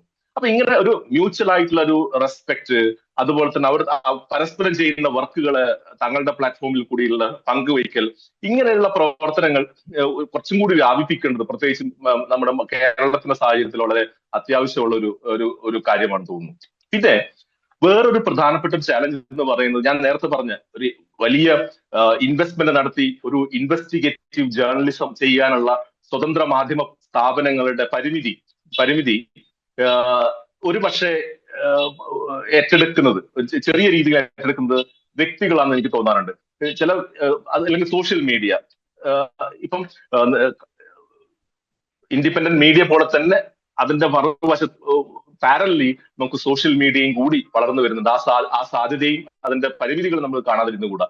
കഴിഞ്ഞ കർണാടകയിൽ ധർമ്മസ്ഥലില് ആ ഒരു ആരോപണം അല്ലെങ്കിൽ ആ ഒരു കേസ് ഉയർന്നു വന്നപ്പം കർണാടകയിലെ എല്ലാ മാധ്യമങ്ങളും നിശബ്ദമായിരുന്നപ്പം യൂട്യൂബേഴ്സും അതുപോലെ തന്നെ ഇൻഡിവിജ്വൽസും ആണ് അത് കുറച്ചും കൂടി വളരെ ശക്തമായി ഏറ്റെടുത്തുകൊണ്ട് അത് മുന്നോട്ട് കൊണ്ടുവന്നത്. പിന്നെ അത് സ്വാഭാവികമായിട്ടും കേരളത്തിലടക്കമുള്ള ടെലിവിഷൻ ചാനലുകളിലും ഒക്കെ അത് വാർത്തയായി വരികയും ചെയ്തിരുന്നു. പക്ഷേ ഈ സോഷ്യൽ മീഡിയയിലെ ആളുകളുടെ, അത് പക്ഷെ വ്യക്തികളായിരിക്കാം അല്ലെങ്കിൽ ചെറിയ ഗ്രൂപ്പുകളായിരിക്കാം, അവര് നടത്തുന്ന ഒരു പ്രവർത്തനവും കൂടി നമ്മൾ ഇതിന്റെ ഭാഗമായി കാണേണ്ടതുണ്ട്. അതും ഒരു സ്വതന്ത്ര ഇപ്പൊ ഓരോ മനുഷ്യരും ഒരു മാധ്യമമായി മാറിയൊരു കാലത്താണ് നമ്മൾ ജീവിക്കുന്നത്. അങ്ങനെ ആ വ്യക്തികളുടെയും കൂടി എഫേർട്ട് എടുത്തിട്ട് വേണം നമ്മൾ സ്വതന്ത്ര മാധ്യമ പ്രവർത്തനത്തിന്റെ ഒരു സാധ്യത അല്ലെങ്കിൽ പരിമിതികൾ വിലയിരുത്തേണ്ടതെന്ന് എനിക്ക് തോന്നുന്നു. മറ്റൊരു കാര്യം കൂടി, ഞാൻ ഈ പറഞ്ഞ പരിമിതികൾക്കകത്തൊക്കെ ആണെങ്കിലും ഇങ്ങനെയുള്ള ചെറിയ ചെറിയ വർക്കുകളെല്ലാം കൂടിച്ചേർന്ന് നമുക്ക് കൂട്ടിച്ചേർത്ത് നോക്കുകയാണെങ്കിൽ ഈ മാധ്യമ പ്രവർത്തനങ്ങളുടെ ഒരു ടോട്ടൽ ഇമ്പാക്ട് എന്നുള്ളത്, പ്രത്യേകിച്ച് പല റീജിയണൽ ലാംഗ്വേജസിലെ മാധ്യമങ്ങൾ, ഇംഗ്ലീഷ്, ഹിന്ദി കൂടാതെ തന്നെ മറ്റ് പ്രാദേശിക ഭാഷകളിലും ഒരുപാട് സ്വതന്ത്ര മാധ്യമ പ്രവർത്തനങ്ങൾ നടക്കുന്നുണ്ട്. അപ്പൊ ഇതിനൊക്കെ ഒരു ക്യുമുലേറ്റീവ് എഫക്ട് എന്ന് പറയുന്നത് ഒരു പക്ഷേ നമുക്ക് കണക്കൂട്ടാൻ പറ്റുന്നതിന്റെയും അപ്പുറമായിരിക്കും എന്ന് എനിക്ക് തോന്നുന്നു. പിന്നെ എനിക്ക് തോന്നുന്ന വേറൊരു പ്രധാനപ്പെട്ട ഒരു കാര്യം എന്ന് പറയുന്നത്, ഈ ഇൻഡിപെൻഡന്റ് മീഡിയ എങ്ങനെ ലിമിറ്റഡ് ആയിരിക്കുന്നതിന് ഒരു കാരണം എന്ന് പറയുന്നത് പുതിയ കാര്യങ്ങൾ അവതരിപ്പിക്കാനുള്ള, പുതിയ രീതിയിൽ നിലനിൽക്കുന്ന ഒരു സ്റ്റൈലിൽ അല്ലെങ്കിൽ ഒരു ഫോർമാറ്റിന് ബ്രേക്ക് ചെയ്യാനുള്ള ഒരു മടി കൂടി നമ്മൾ നോക്കേണ്ടതുണ്ട്. കാര്യം എന്തൊക്കെ പറഞ്ഞു കഴിഞ്ഞാലും സാങ്കേതിക വിദ്യയും ക്യാപിറ്റലിസത്തിന്റെയും ഉൽപ്പന്നമായ ജേർണലിസം ഇന്നോവേഷൻ എന്ന് പറയുന്നതും മാറ്റങ്ങൾ എന്ന് പറയുന്നതും ആവശ്യപ്പെടുന്നത് തന്നെയാണ്. അത് എന്തു തന്നെ, അത് ഇൻഡിപെൻഡന്റ് മീഡിയ എന്നുള്ളത് കൊണ്ട് നമ്മൾ നിന്നെടുത്ത് നിൽക്കണം എന്ന് വാശി പിടിക്കുന്നതിൽ അർത്ഥമില്ല എന്നാണ് കരുതുന്നത്. കാര്യം ഓൾറെഡി നമ്മൾ എന്തായാലും എന്തൊക്കെ ആയി കഴിഞ്ഞാലും ഈ ഒരു സിസ്റ്റത്തിന്റെ ഭാഗമായിട്ട് തന്നെയാണ് ഇത് മുന്നോട്ട് പോകുന്നത്. അങ്ങനെയെങ്കിൽ അനുദിനം മാറ്റങ്ങൾക്ക് ശ്രമിച്ചുകൊണ്ടിരിക്കുന്ന ഒരു പക്ഷേ ഇപ്പം മറ്റ് സോഷ്യൽ മീഡിയ പ്ലാറ്റ്ഫോമിൽ നടത്തുന്ന ശ്രമങ്ങൾ, അല്ലെങ്കിൽ വലിയ ലെഗസി മീഡിയ, ഇപ്പോഴും ഗോതി മീഡിയ എന്ന് പറയുന്ന ഗോതി മീഡിയക്കകത്ത് നടക്കുന്ന പരീക്ഷണങ്ങൾ, അത് റിപ്പോർട്ടിങ്ങിലുള്ള വ്യത്യസ്തതകൾ, ഇത് നമുക്ക് സ്വതന്ത്ര മാധ്യമ പ്രവർത്തനങ്ങൾ രംഗത്ത് അധികം കാണാനില്ല എന്നുള്ള യാഥാർത്ഥ്യമാണ്. അതുകൊണ്ട് തന്നെ നമ്മൾ ഓഡിയൻസിലേക്ക് എന്തുകൊണ്ട് എത്തുന്നില്ല, അതൊരു വലിയ പരിമിതിയാണല്ലോ. ഇപ്പൊ ഏറ്റവും ഓൾട്ടർനേറ്റീവ് മീഡിയ നേടുന്ന ഫണ്ടിന്റെ അഭാവം പോലെ തന്നെ പ്രധാനപ്പെട്ടതാണ് എങ്ങനെ അത് കൂടുതൽ ആൾക്കാരിലേക്ക് എത്താം. അങ്ങനെ എത്താതിരിക്കുന്നതിന്റെ ഒരു കാരണമായിട്ട് എനിക്ക് തോന്നുന്നു, നേരത്തെ നിതിൻ സെത്തി പറഞ്ഞ അതിന്റെ ഒരു ആൽഗോരിതം ലിമിറ്റേഷൻസ്, അത് അവിടെ ഉണ്ട്. തീർച്ചയായിട്ടും അതൊരു പ്രധാനപ്പെട്ട ഘടകം തന്നെയാണ്. പക്ഷെ അതിനോടൊപ്പം തന്നെ ഇതിന്റെ അകത്ത് ഇന്നോവേഷൻ കൊണ്ടുവരാതിരിക്കുകയും, അല്ലെങ്കിൽ ഒരു ട്രഡീഷണൽ ആയിട്ടുള്ള ഒരു സിസ്റ്റത്തിന്റെ അകത്ത് തന്നെ അത് കെട്ടുപിടിഞ്ഞ് കിടക്കുകയും ചെയ്യുന്നതിന്റെ ഒരു പരിമിതിയും കൂടി ഈ സ്വതന്ത്ര മാധ്യമ പ്രവർത്തന രംഗത്ത് ഉണ്ട് എന്ന് തോന്നുന്നു. കാരണം അതിനെയും കൂടി സാങ്കേതിക വിദ്യയും അല്ലെങ്കിൽ മറ്റ് സ്കിൽ ആൻഡ് ടാലന്റ് ഉപയോഗിച്ച് മാറ്റുമ്പോൾ മാത്രമേ ഒരു പക്ഷെ നമുക്ക് കാരണം പോപ്പുലാരിറ്റി എന്നതിനെ നമ്മൾ ഭയക്കേണ്ട കാര്യമില്ല. അപ്പം അല്ലെങ്കിൽ പോപ്പുലർ ആവുക എന്നുള്ളത് കൂടി ആയിരിക്കണം ഒരു സ്വതന്ത്ര മാധ്യമ പ്രവർത്തനത്തിന്റെ ഒരു ലക്ഷ്യം.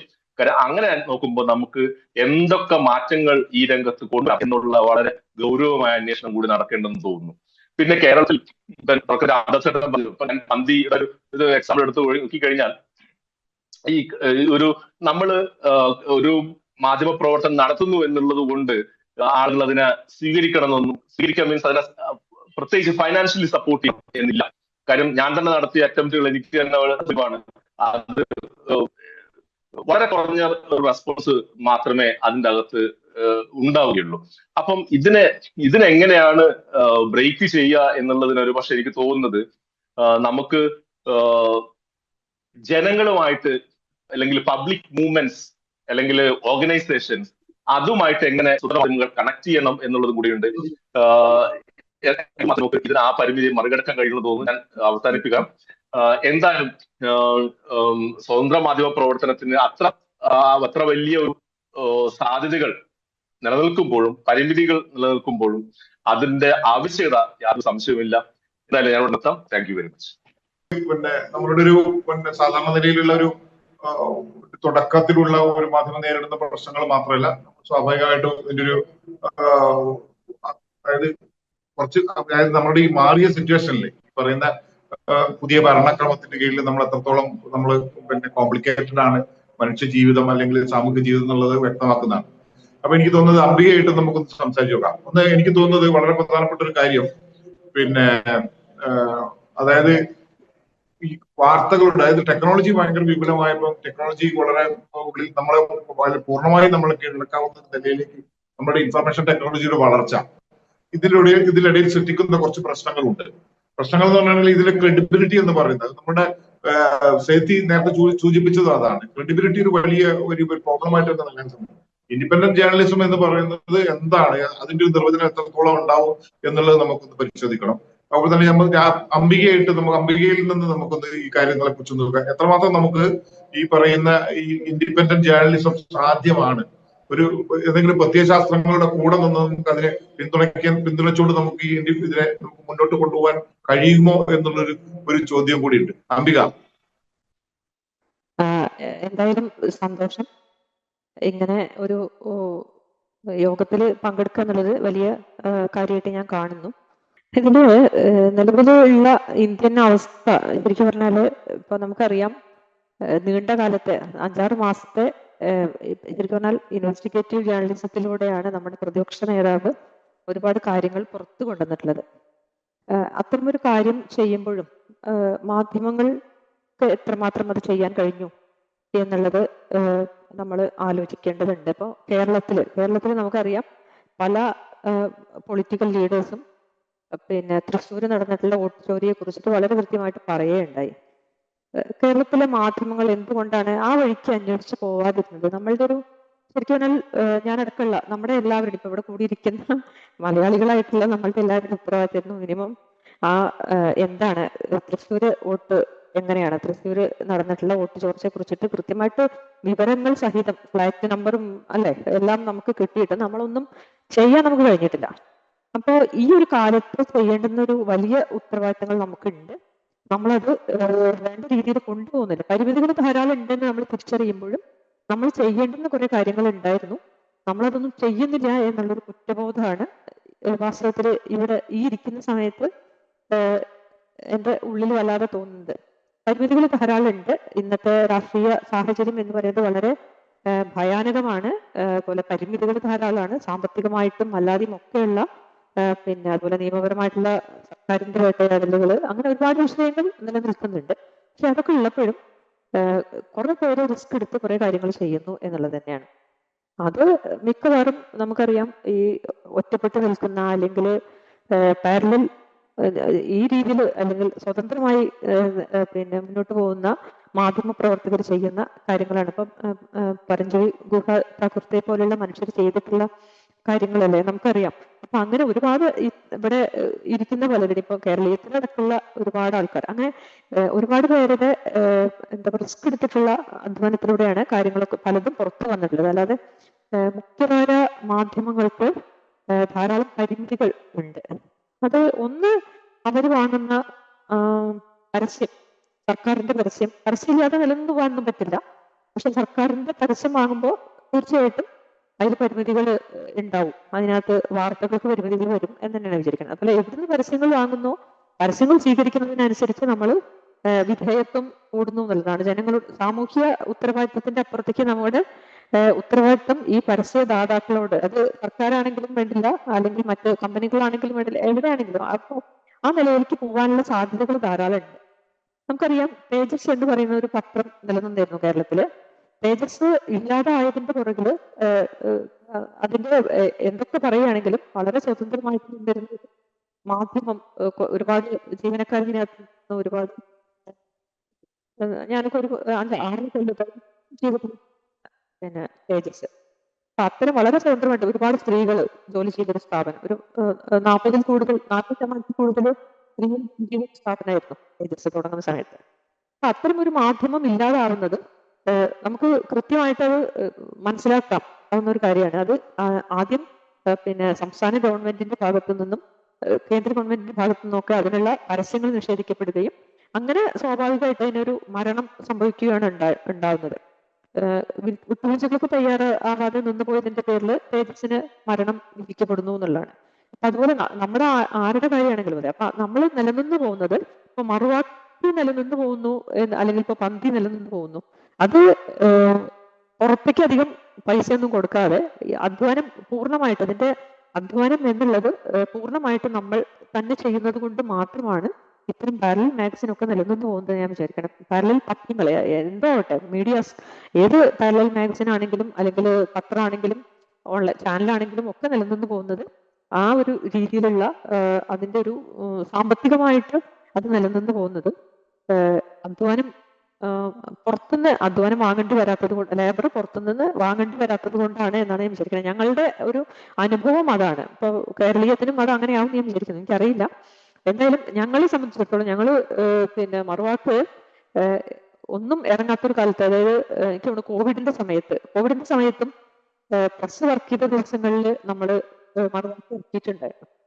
പറ്റുന്നുണ്ടല്ല, അതിന്റെ അധ്വാനം പൂർണ്ണമായിട്ടും നമ്മളുടെ തന്നെ ആയിരുന്നു എന്നുള്ളത് കൊണ്ടാണ്, അങ്ങനെയാണ് അതിനെ നിലനിർത്താൻ കഴിയുള്ളൂ. ഏറ്റവും കുറച്ച് പിന്നെ എന്താ പറയാ അതിന് കൊടുക്കേണ്ടി വരും, അല്ലെങ്കിൽ ലേബർ പിന്നെ വലിയ തോതിൽ അധ്വാനം സ്വയം കൊടുക്കുകയും അതിന് തീരെ സാമ്പത്തികമായിട്ട് പിന്നെ മറ്റുള്ള ആൾക്കാരെ ആശ്രയിക്കാതിരിക്കുക, ഇപ്പൊ പരസ്യം ആശ്രയിക്കാതിരിക്കുക, അങ്ങനെയുള്ള വായനക്കാരെ മാത്രം ആശ്രയിക്കുന്ന രീതിയിൽ അല്ലെങ്കിൽ നമ്മുടെ സപ്പോർട്ടേഴ്സിനെ മാത്രം ആശ്രയിക്കുന്ന രീതിയിലൊക്കെ പോവുകയാണെങ്കിൽ മാത്രമേ നിലനിന്ന് പോകാൻ കഴിയുള്ളൂ, അല്ലെങ്കിൽ സാധ്യമല്ല.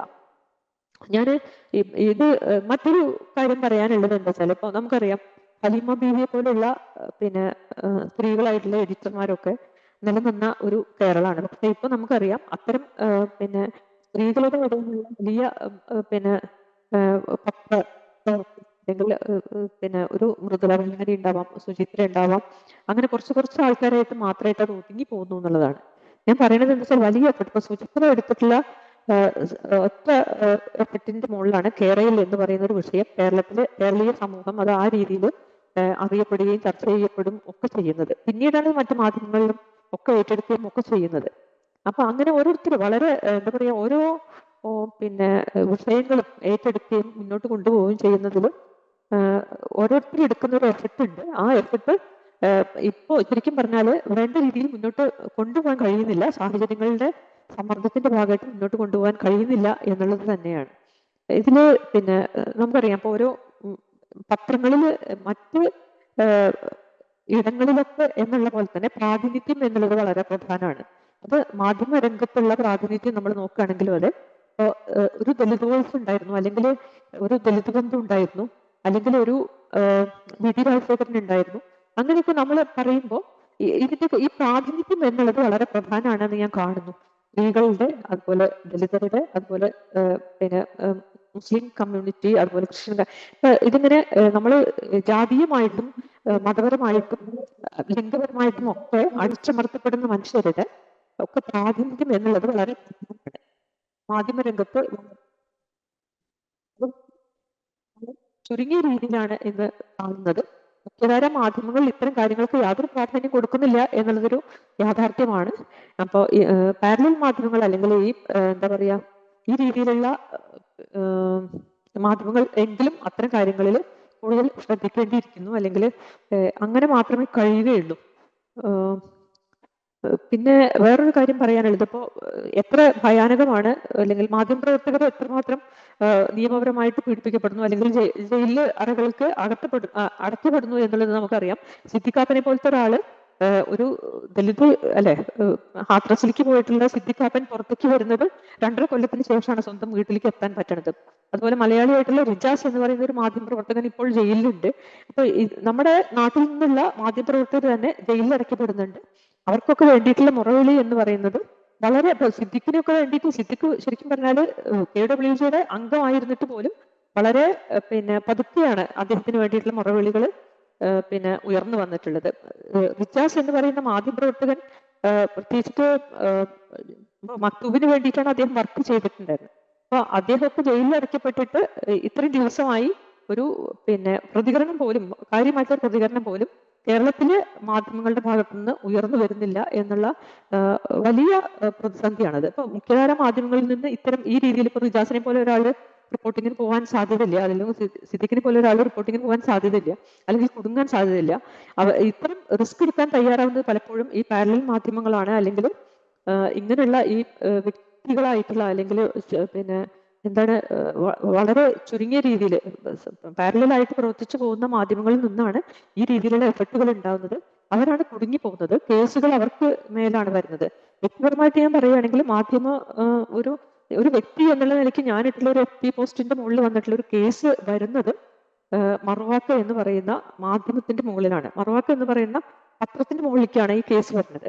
അപ്പൊ ഈ രീതിയിൽ പത്ര മാധ്യമങ്ങളെ പിന്നെ കുച്ചൂലങ്ങിടാനുള്ള വലിയ ശ്രമം സർക്കാരിന്റെ ഭാഗത്ത് നിന്ന് നടന്നുകൊണ്ടിരിക്കുന്ന സമയത്ത് നമ്മൾ പിന്നെ അങ്ങേയറ്റം ഒത്തൊരുമോട് കൂടിയിട്ട് പോവേണ്ടുന്ന ഒരു കാലമാണ് ഇത് എന്നുള്ളതാണ്. ഇതിൽ വളരെ പ്രധാനപ്പെട്ട ഒരു കാര്യമാണ് ഷിബു സൂചിപ്പിച്ചതുപോലെ കേരളത്തിലെ ഈ പാരലൽ മാധ്യമങ്ങൾ എല്ലാവരും തമ്മിലുള്ള ഒരു പിന്നെ കോർഡിനേഷൻ വളരെ അത്യാവശ്യമാണ്. അത് പിന്നെ നമ്മൾ വാർത്തകൾ അതുപോലെ വിഷയങ്ങൾ ഒക്കെ കൈമാറുന്ന കാര്യത്തിൽ മാത്രമല്ല, നമ്മുടെ മുന്നോട്ടുള്ള പോക്കിൽ നമ്മൾ റിസോഴ്സ് കണ്ടെത്തുന്നതിൽ നമ്മൾ പിന്നെ മറ്റു രീതിയിൽ നമ്മൾ ഇത്തരം കേസുകളെ നേരിടുന്ന കാര്യത്തിൽ ഒക്കെ ഒരു ഒത്തൊരുമ വളരെ ആവശ്യമായിട്ടുള്ള ഒരു കാലത്താണ് നമ്മൾ മുന്നോട്ട് പോയിക്കൊണ്ടിരിക്കുന്നത്. മറുവാക്ക് തുടങ്ങുന്നത് ഒരു 2000 ചെറിയൊരു കാര്യം കൂടെ പറഞ്ഞ് ഞാൻ അവസാനിപ്പിക്കാം, അധികം നീട്ടാൻ ഉദ്ദേശിക്കുന്നില്ല. 2014 മറുവാക്ക് തുടങ്ങുന്നത്. അതായത് ഏതാണ്ട് 10 വർഷം കഴിഞ്ഞു, അതിന്റെ 11ാം വർഷത്തിലേക്ക് കടന്നിരിക്കുന്നു മറുവാക്ക് തുടങ്ങുന്നത്. അപ്പൊ മറുവാക്ക് തുടങ്ങിയ സമയത്ത് തന്നെ നമ്മൾ എടുത്തിട്ടുള്ള ചില തീരുമാനങ്ങൾ, നമ്മൾ പിന്നെ ദളിത് ആദിവാസി പ്രശ്നങ്ങൾ, സ്ത്രീകളുടെ പ്രശ്നങ്ങൾ, പരിസ്ഥിതി പ്രശ്നങ്ങൾ, അതുപോലെ ന്യൂനപക്ഷ മതവിഭാഗങ്ങളുടെ പ്രശ്നങ്ങൾ, ഇത്തരം വിഷയങ്ങൾ ഏറ്റെടുക്കുക എന്നുള്ള കൃത്യമായിട്ട് അജണ്ടയോട് കൂടിയിട്ടാണ് ഞങ്ങൾ തുടങ്ങിയിട്ടുള്ളത്.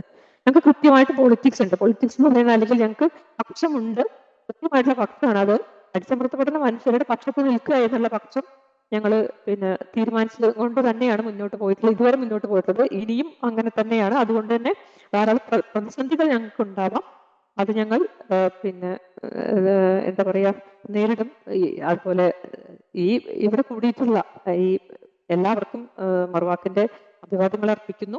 അതുപോലെ മുന്നോട്ട് പോക്കിൽ നമ്മളെല്ലാം ഒത്തുചേർന്ന് മുന്നോട്ട് പോകേണ്ടതിന്റെ ഒരു ആവശ്യകത എന്തായാലും കേരളീയം ഈ രീതിയിൽ ഒരു ഒത്തുചേരൽ എന്നുള്ള അവസരം ഒരുക്കിയതിൽ എനിക്ക് സന്തോഷം അറിയിക്കുന്നു. കേരളത്തിന്റെ മുന്നോട്ട് പോക്കിന് എല്ലാവരുടെ ആശംസകളും അറിയിക്കുന്നു. വളരെ കെട്ട കാലത്ത് നമുക്ക് ഒന്നിച്ചു നിന്ന് മുന്നോട്ട് പോകാമെന്ന് മാത്രം പ്രിയ മാധ്യമ സുഹൃത്തുക്കളോടെല്ലാം പറഞ്ഞുകൊണ്ട് അവസരം തന്ന കേരളീയത്തിന് നന്ദി അറിയിച്ചുകൊണ്ട് നിർത്തും. ഈ സ്വാഭാവികമായിട്ടും പ്രാദേശികമായിട്ടുള്ള പിന്നെ പത്രം അല്ലെങ്കിൽ പിന്നെ സ്വതന്ത്രമായ മാധ്യമ പ്രവർത്തനം നടത്തുന്ന ഒരു ഏരിയയും വളരെ ലാർജ് ലൈനിൽ, അതായത് ഇപ്പം പിന്നെ ഇന്റർനാഷണൽ ലാംഗ്വേജുകൾ എന്ന് പറയുന്ന ഇംഗ്ലീഷിലൊക്കെ ചെയ്യുന്ന ആളുകൾക്ക് തമ്മിൽ ഒരുപാട് പ്രശ്നങ്ങളുണ്ട്. ഇപ്പൊ നമ്മൾ കേരളം പോലെയുള്ള ഒരു സ്ഥലത്താണെങ്കിൽ റിയലി പലതരത്തിലുള്ള ആക്രമം നേരിടേണ്ടി വരുന്നുണ്ട് പലപ്പോഴും. കാരണം ഒരിടത്തുനിന്ന് മാത്രമല്ല, പല തരത്തിൽ നമുക്ക് ഈ ഇതിനെക്കുറിച്ച് പിന്നെ ഈ ഒരു പലപ്പോഴും നമ്മൾ ആക്രമിക്കപ്പെടുന്നുണ്ട്. നമുക്കറിയാം കേരളത്തിലൊക്കെ ആകുമ്പോൾ ദേശീയ തലത്തിലുള്ള രാഷ്ട്രീയമായിട്ട് ബന്ധപ്പെട്ടുള്ള പ്രശ്നങ്ങൾ, അതേപോലെ തന്നെ നമ്മൾ പ്രാദേശികമായിട്ടുള്ള ഈ പ്രോബ്ലം ഒക്കെ നമ്മൾ പലപ്പോഴും നേരിടേണ്ടി വരാറുണ്ട്. അപ്പൊ ഇത് പിന്നെ എനിക്ക് തോന്നുന്നത് ഒരു പിന്നെ മനുഷ്യരുടെ സ്വാതന്ത്ര്യം, ജനാധിപത്യത്തിന്റെ അതിന്റെ ഒരു കാമ്പ് എത്രത്തോളം അത് ഫലപ്രദമാണ് എന്നുള്ളത് തന്നെയാണ് എനിക്ക് തോന്നുന്നത്. അപ്പൊ എനിക്ക് തോന്നുന്നത് മനു സെബാസ്റ്റ്യനായി നമുക്ക് സംസാരിക്കാൻ പറ്റുന്നത് ലൈവിലെ Manu Sebastian, please. Hello, good evening to everyone. First of all, I would like to congratulate Keraleeyam for completing its 27th anniversary. I've been a regular follower of Keraleeyam for past some years, even during its sprint days. And it's very commendable that they are practicing a journalism which is not after sensationalism. They are into in-depth ground reporting. And that is a very commendable aspect. Many stories which the mainstream media ignores, they bring out. And I don't want to elaborate too much since our time is exceeding. I'll just briefly summarize certain points. One aspect which Mr. Nithin Sethi also mentioned during his address, internet is a big tool in the present day, and we have to utilize this online space. And internet is a double-edged sword. It is an opportunity as well as a challenge. But internet that enables us to break the barriers and it increases our reach. We can reach any person. There is no barrier of any physical boundaries or geography or language, etc. So we have to utilize this tool of online space. And there is another aspect why this online space, online media space is thriving. Because online space is an area where the government regulations are not that strong as they are in the print media or in the digital, the broadcast media. Because for the broadcast media or for the print media, you need to get the government licenses, all those things. But the online media is comparatively operating in a free atmosphere. And the government wants to regulate that. That's why the government is bringing the IT rules, and they're trying to take recourse to the shutdown, the IT Act provisions of the regarding shutdown, etc. But now there are cases pending in the courts, and so far the government's attempts have been resisted to a greater extent. So online space is a space which we have to utilize very strategically. And one thing which I understood during my journey with LiveLaw is that there is a large majority of people who they are eager to know real news from the ground. And they are also willing to pay for that. So we need to find that kind of audience. So we can't afford to remain confined to our own echo chambers. We need to expand. We need to find out people who are really eager to know news. For example, the work of Reporters Collective is a good example. They have been covering this Bihar SIR matter, when before that the electoral bonds matter. So these are the stories which the mainstream media, they are sidestepping these kind of issues. But Reporters Collective, their collaboration, they have been doggedly pursuing these kind of issues. And they have been, their social media reach for these stories are quite commendable. And since the stories are getting a lot of attention, a lot of engagement, even the mainstream media was forced to pick up these stories. So what we have to understand is that we need to find this audience. And what this audience wants is, for example, sometimes in the name of journalism, sometimes what passes off is that our own opinions and subjective analysis, etc. But apart from that, what people crave for is real news from the ground, real, authentic, raw news from the ground. And that is what is often being suppressed in the form of other opinions or whatever other things. So we have to utilize this space of online tools. Of course, there are concerns regarding algorithm and all those things are there. And now the challenges of the AI is also there. So we have to confront these new age challenges. And instead of sticking to our own stereotypical traditional way, we have to reinvent. And we have to learn how to use these tools, and we have to unlearn some of our patterns as well to address the new audience. For example, now we have to understand the psychology of the new gen, what we call as the Gen Z, the people, the kids who are born in the 2000s and who are in 20s and early 20s or late 20s now. We have to understand how they are consuming news. This is a generation which they don't read newspapers. They don't sit for watching 1 hour TV news debate. They consume news through social media posts, Insta Reels, YouTube Shorts, etc. These are their medium of information. And it's sometimes our generation falls into this trap of dismissing this new generation as an apolitical generation who are only concerned about Bollywood and TV, cheap entertainment and reels, etc. But that is a very simplistic and often a wrong assessment as well. Because I've seen some discussions in some Insta groups, etc. They are also very politically aware. They very actively engage with the new issues, and they have their own way of communicating. They have their own language as well. For example, like recently this vote chori allegation, that issue was going on. And that was an issue which was eclipsed by many of the mainstream media. But when we go to Instagram, you have a check on Prime Minister's Instagram profile, see the comments. Most of these comments are posted by youngsters. Or go to the Insta profile of the ruling party and see the comments. These are the comments posted by the youngsters. And some of those comments are very sharp, very satirical. So this is a generation which is very politically conscious to an extent, and they are also expressing their opinions in a very uninhibited manner. So that is a generation which we have to address to. We have to tap their potential. We have to see what they are what they're thinking, and we have to attract that audience as well. So because that they are going to be the next citizens, who are going to take the country forward.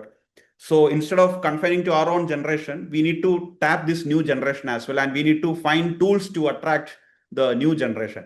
So for that, we need to unlearn many things. We have to even adopt their own lingo and their own language, etc. We have to understand the manner in which they speak, etc. So that is one thing. Another thing is that, of course, funding and resources is the big issue, because we want to do many things, but we are limited by our resource crunch. So as far as my organization is concerned, we follow this policy of only completely funded by the readers themselves. So that is our revenue model, and so far we have been able to manage. Of course, there are many constraints as well, but what I have understood is that there are people who are willing to pay for news, and it's not something, and it's a very large audience as well. We can see the models of organizations like the Warrier or even the Alt News. So people are voluntarily contributing also. So if people feel that we are bringing some value, people are ready to pay as well. But the only hurdle is that we need to find, or we need to meet that audience. We should reach that audience. And for that, we need to understand or utilize our own online space and new age tools. Like even AI is coming. That is also a big major challenge. And another aspect about the legal and political landscape, all of us are aware. I don't need to elaborate much about that. And one common angle which was highlighted by most speakers is that this spirit of collaboration. So independent media houses, we need to collaborate, we need to stand in solidarity, and we need to share our resources as well. So that spirit of collaboration also should be there. We should not be standing as single pockets or isolated islands. So with that spirit of collaboration and solidarity, and by exploiting or engaging with the new tools, new online tools, as well as by attracting the new generation as well, we need to keep up our fight. Thank you, Manu. നേരത്തെ നമ്മൾ ഒരു ഡിസ്കഷനിലൊക്കെ നമ്മളിപ്പോൾ പലപ്പോഴും സ്വാഭാവികമായിട്ടും പുതിയ തലമുറയെ കുറിച്ചാണ് സംസാരിച്ചുകൊണ്ടിരിക്കുകയാണ്. യങ്സ്റ്റേഴ്സിനെ കുറിച്ച്, അവരുടെ പൊളിറ്റിക്സിനെ കുറിച്ചാണ് പലപ്പോഴും സംശയം ഉണ്ടാകുന്നത്. നമ്മളെപ്പോഴും ഡൗട്ട്ഫുൾ ആണ് അവരുടെ ഈ ഒരു കാര്യത്തെ കുറിച്ച്. അവരില്ല എന്നുള്ളതാണ് നമ്മൾ പലപ്പോഴും കണ്ടെത്തിയിട്ടുള്ളത്. പക്ഷെ ഇതേ അഭിപ്രായം, ഇപ്പം മനു പറഞ്ഞ ഈ അഭിപ്രായം തന്നെയാണ് യഥാർത്ഥത്തില് റിയൽ എന്ന് ഏതാണ്ട് എല്ലാവരും ഒന്നുകൂടി ഗൗരവത്തിൽ ആലോചിക്കുമ്പോൾ മനസ്സിലാവുകയും ചെയ്യും. അവർ വളരെ പൊളിറ്റിക്കലാണ് പുതിയ തലമുറ. നമുക്ക് ആ രൂപത്തിൽ അവരെ നമുക്ക് കൂടെ നിർത്താൻ കഴിയുന്നില്ല എന്നുള്ള പ്രോബ്ലം ആയിട്ട് തോന്നിയിട്ടുള്ളത്. പുതിയ ടൂൾസ് കണ്ടെത്തുക എന്നുള്ളത് തന്നെയാണ് സ്വാഭാവികമായിട്ട് വരും. ഡെമോക്രസിയെ കൂടുതൽ നമ്മൾ ശാക്തീകരിക്കുക, അത് സ്ട്രോങ് ചെയ്യുക, അതാണ് ഒരു വഴി എന്ന് തന്നെയാണ് നമുക്ക് മനസ്സിലാവുന്നത്. പിന്നെ കൂടാതെ ഒരു കാര്യം കൂടി, ഈ ടെക്നോളജിയെ കുറച്ചുകൂടി എന്താ പറയാ ഡെമോക്രറ്റൈസ് ചെയ്യേണ്ടതും ഉണ്ടെന്ന് തോന്നുന്നു. അതിന്റെ പ്രയോഗങ്ങളിൽ, അതിന്റെ മൂലധന താല്പര്യങ്ങളിലൊക്കെ ആയിട്ട് ബന്ധപ്പെട്ട് ഉണ്ട്. അപ്പൊ എനിക്കൊന്ന് ഗോപികൃഷ്ണ വാര്യരെ കൂടി ഒന്ന് സംസാരിക്കാനുണ്ട് നമ്മുടെ കൂടെ. പിന്നീട് ദാമോദർ പ്രസാദ് ഉണ്ട്, അദ്ദേഹം മാധ്യമ വിശകലന വിദഗ്ധനാണ്, അദ്ദേഹം കൂടിയുണ്ട്. അപ്പൊ Gopikrishna Warrier, please. Thank you. ഞാൻ ഇംഗ്ലീഷിൽ സംസാരിക്കാം, കുറച്ചും കൂടി എളുപ്പമാണ് എനിക്ക് സംസാരിക്കാനായിട്ട്. അപ്പോ വളരെ നന്ദി എന്നെ വിളിച്ചെന്ന്. And greetings to Keraleeyam. ഞാൻ 1-2 പ്രോഗ്രാംസ് കേരളീയത്തിൽ ചെയ്തിട്ടുണ്ട്. അപ്പോ വളരെ ഇനിയും hopefully Keraleeyam will continue its work in the coming 25 years, maybe 50 or 100 years also. So I'm going to start from where a couple of points which Nithin and Shibu sort of mentioned. So when Manmohan Singh died, Dr. Manmohan Singh died in December, one particular piece that kept being played over and over again was that press conference where Sunil Prabhu of NDTV asked the question and Manmohan Singh said, I'm sure that the contemporary media and history will treat me kindly, will be more kind to me than the contemporary media and the political setup. So I think that was fair. I mean, that was a watershed point. I mean, we never had a press meeting of that kind after this, and the media. I mean, the ability of media to have asked such a question, because Sunil is my old friend, and I sort of reached back to him. He's still in journalism, so and he said, I mean, that was the last time it was possible to do that kind of work. Uh, but I want to take the ball a bit further back, and perhaps take it the way Shibu mentioned. Uh, it's not a question of I think it's the watershed, the turning point in my mind was not exactly 2002, 2013, 2014, but I think the turning point was more 1991, because you know, before that, before 1991, the media uh, or or the people saw the industry, the capital and political power separately. A media could tease out capital and political power fairly easily, through its reporting. So you wanted to do something on, I mean, you wanted to criticize capital, then you could do that separate of political power, and you could criticize political power separate of capital. And that made the job of the media easier, made media more effective. But the watershed post 1991 that we have seen is a blending together of capital and political power, and that has sort of made our job more difficult, and making our stories, our work more democratically relevant. It has made the challenge more bigger for us. Uh, at Mongabay, India, I mean, and what we have been seeing is that we specialize in environmental journalism, and in environmental journalism there is one more layer, and this layer is actually far more deeper than uh, I mean, in one more layer in addition to the kind of layers that my earlier panelists spoke about, the political journalists. The layer for us is environmental discussions get caught within the class framework that I mean, most of us journalists are. That is the urban middle class framework.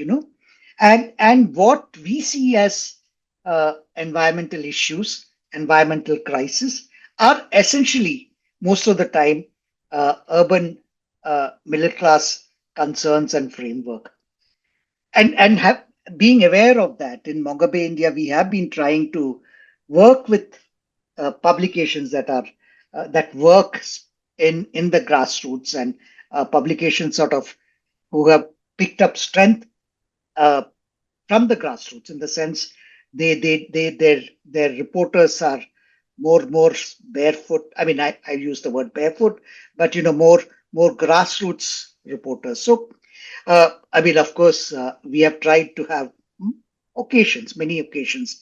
We have had collaborations and partnerships with Keraleeyam, and the reach Keraleeyam has is far different from the reach Mongabay India has. So when Shibu was then in Keraleeyam, and Sharath, when we had conversations which were played out in Keraleeyam, I mean, the demographics is the message reaches an entirely different audience, the Malayalam speaking audience, and also a different demographics. So which is the limitation that Mongabay India has. I mean, that's not the demographics that Mongabay India is reaching. So that was one partnership. The other partnership we have had fairly successfully is to do stories with a publication called Baimanus in Maharashtra, and look at those publications. So those stories are done by reporters on the ground, from deprived communities that do not usually get represented in the in the national media scheme. And so barefoot reporters, and those stories, we sort of handhold each of those stories and build it up so that they get published by Mongabay India, and in return, those stories are played back in the Marathi media by Manus in multiple kind of formats. And the second one, which we have just started more recently, is with a organization in the Nilgiri Biosphere Reserve, which works with multiple tribal communities. As you know, that there are many indigenous communities in the Nilgiri Biosphere Reserve, which is not just Nilgiris alone, but it goes all the way to Kodagu in Karnataka, Nagarhole, Bandipur, Wayanad Plateau, and even our Attapadi, Nilambur and Attapadi Plateau. So we have our collaboration with Keystone Foundation is essentially because they have been running their own FM channel, community radio, and their local publication. So how to get stories which are written by basically tribal women from these region with whom Keystone works? How do you get those back into the larger media space? So that's the kind of challenge we are working with. So I think first and foremost, I think as editors or as news gatekeepers, if you may say so, is to understand what our strengths are, or even better, is to understand what our weaknesses are, what the weaknesses of the journalists in your team, what are the weaknesses of your own publication, the platform, and every platform has its own limitations. So what the limitations are, and when we start analyzing what our weaknesses are, that's when we start realizing what our strengths are. And I think the process of analyzing your strengths through the reverse route, that is analyzing your weaknesses so that your strength comes out. I think that's a far stronger way of doing things, because when you do that, then your strengths come out in a different light, and you're also aware of your weaknesses. So very early on, we realized this is the weakness that we sort of work with, and this is why we had these collaborations, and a point which multiple speakers, I think Manu also mentioned just now, that multiple speakers have mentioned was about sharing material. So Mongabay India is completely on CCND 4.0. That means anybody can pick up anything that we are doing, and if you want to translate into other language also, there's no problem. It's just that the original story should remain in that spirit. The byline should remain, and there has to be attribution to Mongabay India. So I think these are the ways.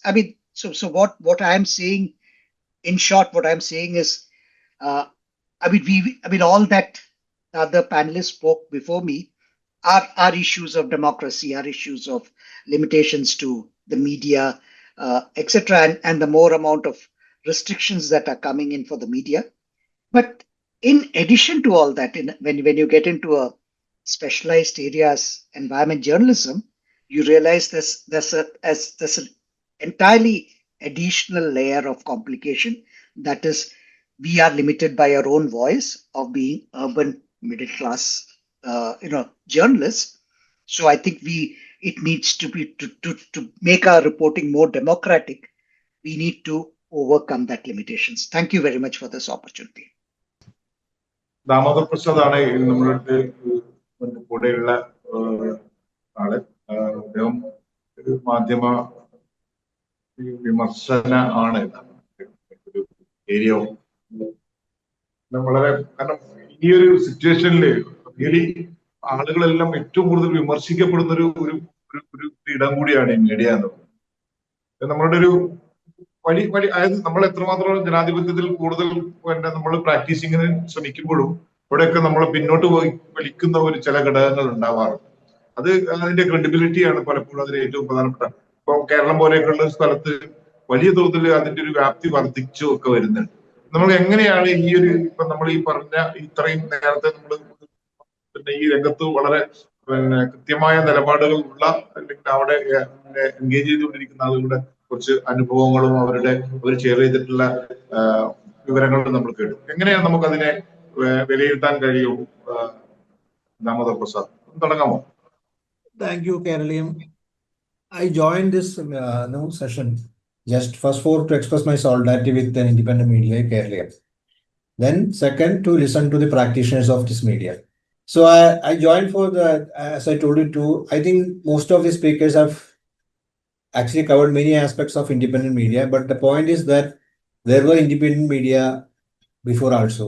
Because if you take the, I don't want to go into history of independent media and all those things because we don't have much time to, elaborate on those things.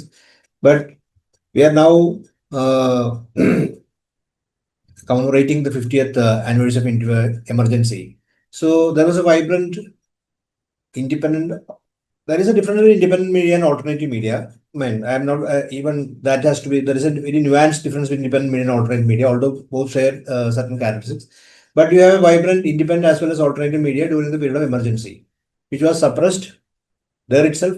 But even then, we find certain expressions of even within that context of emergency. You found those expressions. Some of the independent alternative media were producing some pamphlet during the period of emergency. Actually, Sebastian has referred to this little media. I mean, pamphleteering media during the period of emergency. So later after the emergency, you find a boom in like the boom in what you call about boom in new media. You find a boom in independent media as well. So you find a lot of print media coming in. But there is a large difference between this traditional kind of independent media and what we have today. The two portions that we usually see, Nithin Sethi was indirectly mentioned, passively mentioned to it. There are two kind of attitude that we find. One is lamentation and too much of nostalgia. I think these both are actually worsening, the kind of our approach that we need to have regarding independent. I would appreciate. I was just listening to Manu, Sebastian. I think that would be a media that we need to, model on, because it has the basic issue. There are two basic issues. Let us come to pinpoint the basic. One is today we have a digital platform, so the reach is beyond the certain local borders. So we can reach out to large number of people, so by the idea of old romanticized idea of micro, all these things have to be shunned. So let us have an idea of, because the only mass movement that today that we have in India elsewhere is the right wing mass movement. So there is this kind of micro political movements actually have taken us back from the idea of a mass movement. So let us have an idea of mass also, because let us have an idea of a larger leadership, reaching out to larger leadership instead of being very microscopic, remaining to committed to very small audience and having only listening to 3 or 4 people or 5. That kind of a romanticized idea does not have any more value, because we are fighting a mass movement or a mass organization, a Hydra organization like the Sangh Parivar or and the right wing that is occupying rest of democracy in the rest of the world. So the point is that we are working in although we decry capitalism, capitalist economy, consumer economy, we are working in that context as well. So there are two issues that are important encountered by the independent media. One, as Reporters Collective Nithin Sethi was saying, I think that would be that is a point that need to be highlighted. So Live Law is doing something grateful in this regard. I mean, in the case of legal reporting, we have many media which is highly, they produce opinion pieces. Well and good. We can share those opinion pieces and can be collaborative media as well. Because you have large number of opinions, you have a diversity of opinions that you find, and you write in those media, you produce an opinion, you produce an article on that. That's all okay. But what we need is a hardcore reporting, ground level reporting, and reporting that is the like, for instance, Ambika was mentioning about the electoral issue that Rahul Gandhi brought out. These are the real ground level issues which needs to be closely reported, investigated by the So by the independent media, which is largely neglected or marginalized or evaded by the traditional media. And for that, we need resources. How to generate resources is the most important thing. And this is the critical factor for any independent media, whether it's Keraleeyam, whether it's any other media, how to raise resources. Resources means two resources. One is actually the cash economy that we need for survival of the platform. So we can have a one-man media so that we produce. It would be look like a blogs. We have innumerable kind of blog journalism. That's okay. But if you are thinking of independent media, you need resources, you need people to work on different aspects. Who has specialized understanding of, say, legal reporting, environmental reporting, even issues on transport reporting, and many other aspects like higher education. You need a person who need know about. Who has a in-depth idea of the regulations, laws governing higher education. So you need that kind of reporters who are specialized understanding each area. So we need that kind of people, so that we need resources and we need to pay them. Maybe not the kind of scale that a traditional media would pay, but at least we need to pay. So we need resources that way, cash, as well as we need also infrastructure for that, for reporting. Camera, we need good camera, Canon. But so today we can, of course, one can say we can shoot all these things, record all this in a mobile media, but a good camera and editing, there are crack versions of our stuff. These are things we all know. But at least we need to a kind of a studio system, small but studio system, so that we can do videos, go and record programs. All these things are required.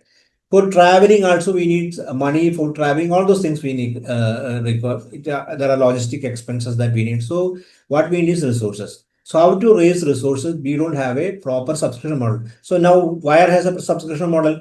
Livelaw has a subscription model. Why people are attracted to, why people subscribe to Livelaw?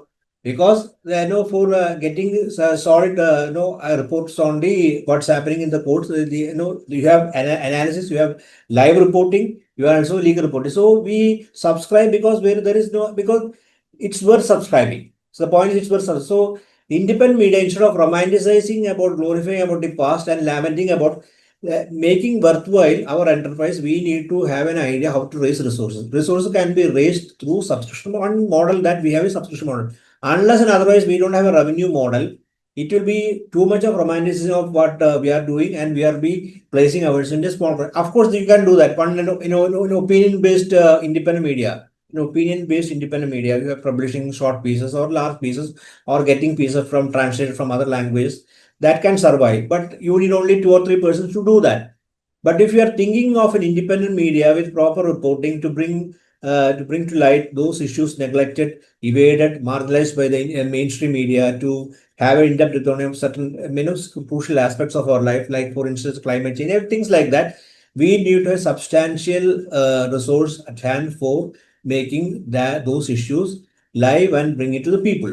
So the point that we need to address, the only point, I think the one important, I wouldn't say only, but the one important point that we need to raise, how to raise resource for that.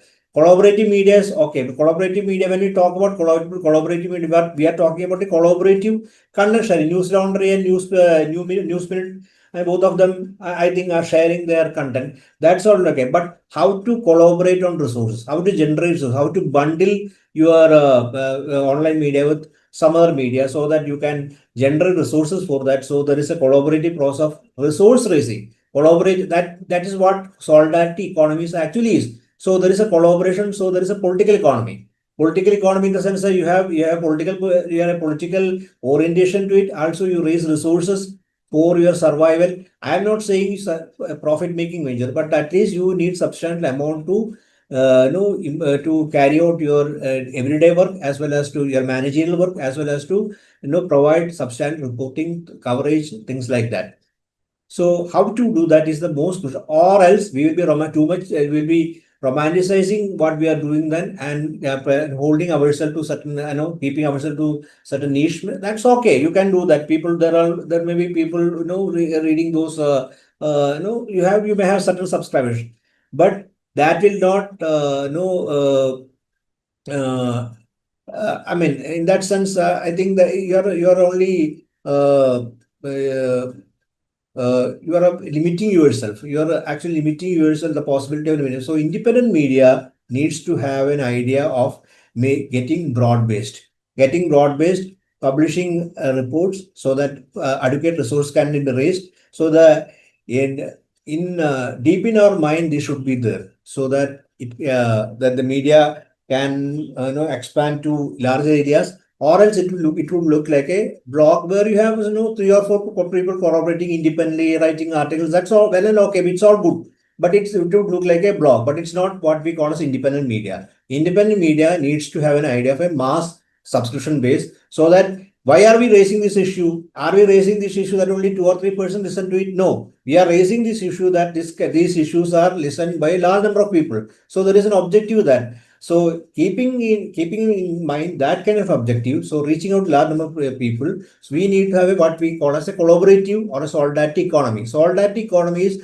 raising resources together, so that all of us can grow, all of us can reach out to large number of people. We can employ people. We can also generate jobs. We can also generate jobs not in the sense of a capitalist industry generating job. At least who are committed to the job. You can provide them resources, and also raise resources for reporting, go on reporting, instead of having a large number of opinion pieces, direct reporting. So when you have direct reporting, like in case of Lively or Mongabay or many other very substantive, important, critical new media, what do you find that you will attract people. You will attract different people from different walks of life. You get live reporting. You will also get in-depth reporting. You will also get in-depth analysis. Also, you will also get columnists. Also, you can have columnists. So it functions as a kind of a media. So independent media is not small media. Independent is not media, kind of a niche media. Keeping ourselves to some few people. Restricting ourselves to few people. What has happened to free software? I would also say this may not be comfortable or may be convenient to many others. But what has happened to free software is that free software movement starting as a very start, but kind of what I would call as a very kind of a old Naxalite syndrome has happened, because you don't want to be mass based. You want to splinter and become small and small. That would not work in a context when the right wing is the mass movement. When the right wing is the organized right wing is a mass movement. Let us also think of becoming a mass organization. In a sense, not in the sense of a capitalist idea, but at least having different specialized people working in that. So that kind of independent media needs money, because we are working in such like a political economy so how to raise resources.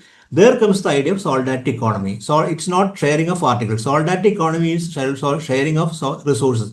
1, 2 or 3 media independent media can share. So if you have a common resource, you can share those resources. Logistic resources, infrastructure resources, people. You can employ 2 or 3. One person can employ 2 or 3 media, because they can pay them from 3 sources. So that suppose a person who has in-depth understanding of environmental issue, that person, he or she can work at the same time in 3 different, because it's all online. They can go on reporting for certain things. So there is certain resource that person also gets. So it is what we mean by solidarity economy is actually this kind of resource sharing. So keeping that in mind, I think we need to think in that direction, so that the independent media also becomes a kind of a mass media, competing with the legacy and traditional media, competing with the kind of corporate crony media, competing with all. So when we lament that we are not anywhere, we find that the large corporate media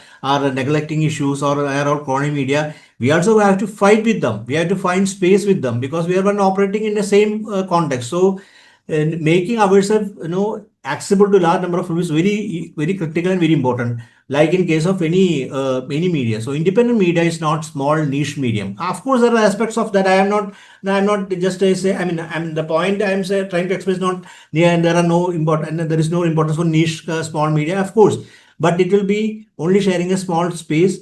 So like in case of print media times, because we have numerous print media in Kerala, like for instance, Padabedam. Keraleeyam was in original format a print media. Subscription base was not like say Madhurabhumi or another mainstream magazine also. So, but today because there are certain physical limitations for that. Now you don't have a physical limitation. You can reach out to large number of people. So independent media, I emphasize this point, means to think ahead of times, also to reach out. I'm not saying big, but to reach out to large number of people, becoming mass in that direction, so that more people access ours, so we can reach out to more people, so that the ideas are shared with large number of people. So we need to have a shared model of collaborative economy and solidarity economy. Solidarity economy principally means sharing of resources. Sharing of resources in terms of economy, infrastructure, logistic, things like that. With that note, I end my thank you. അപ്പം നമ്മൾ ഈ ഒരു പരിപാടി ഇവിടെ അവസാനിപ്പിക്കുകയാണ്.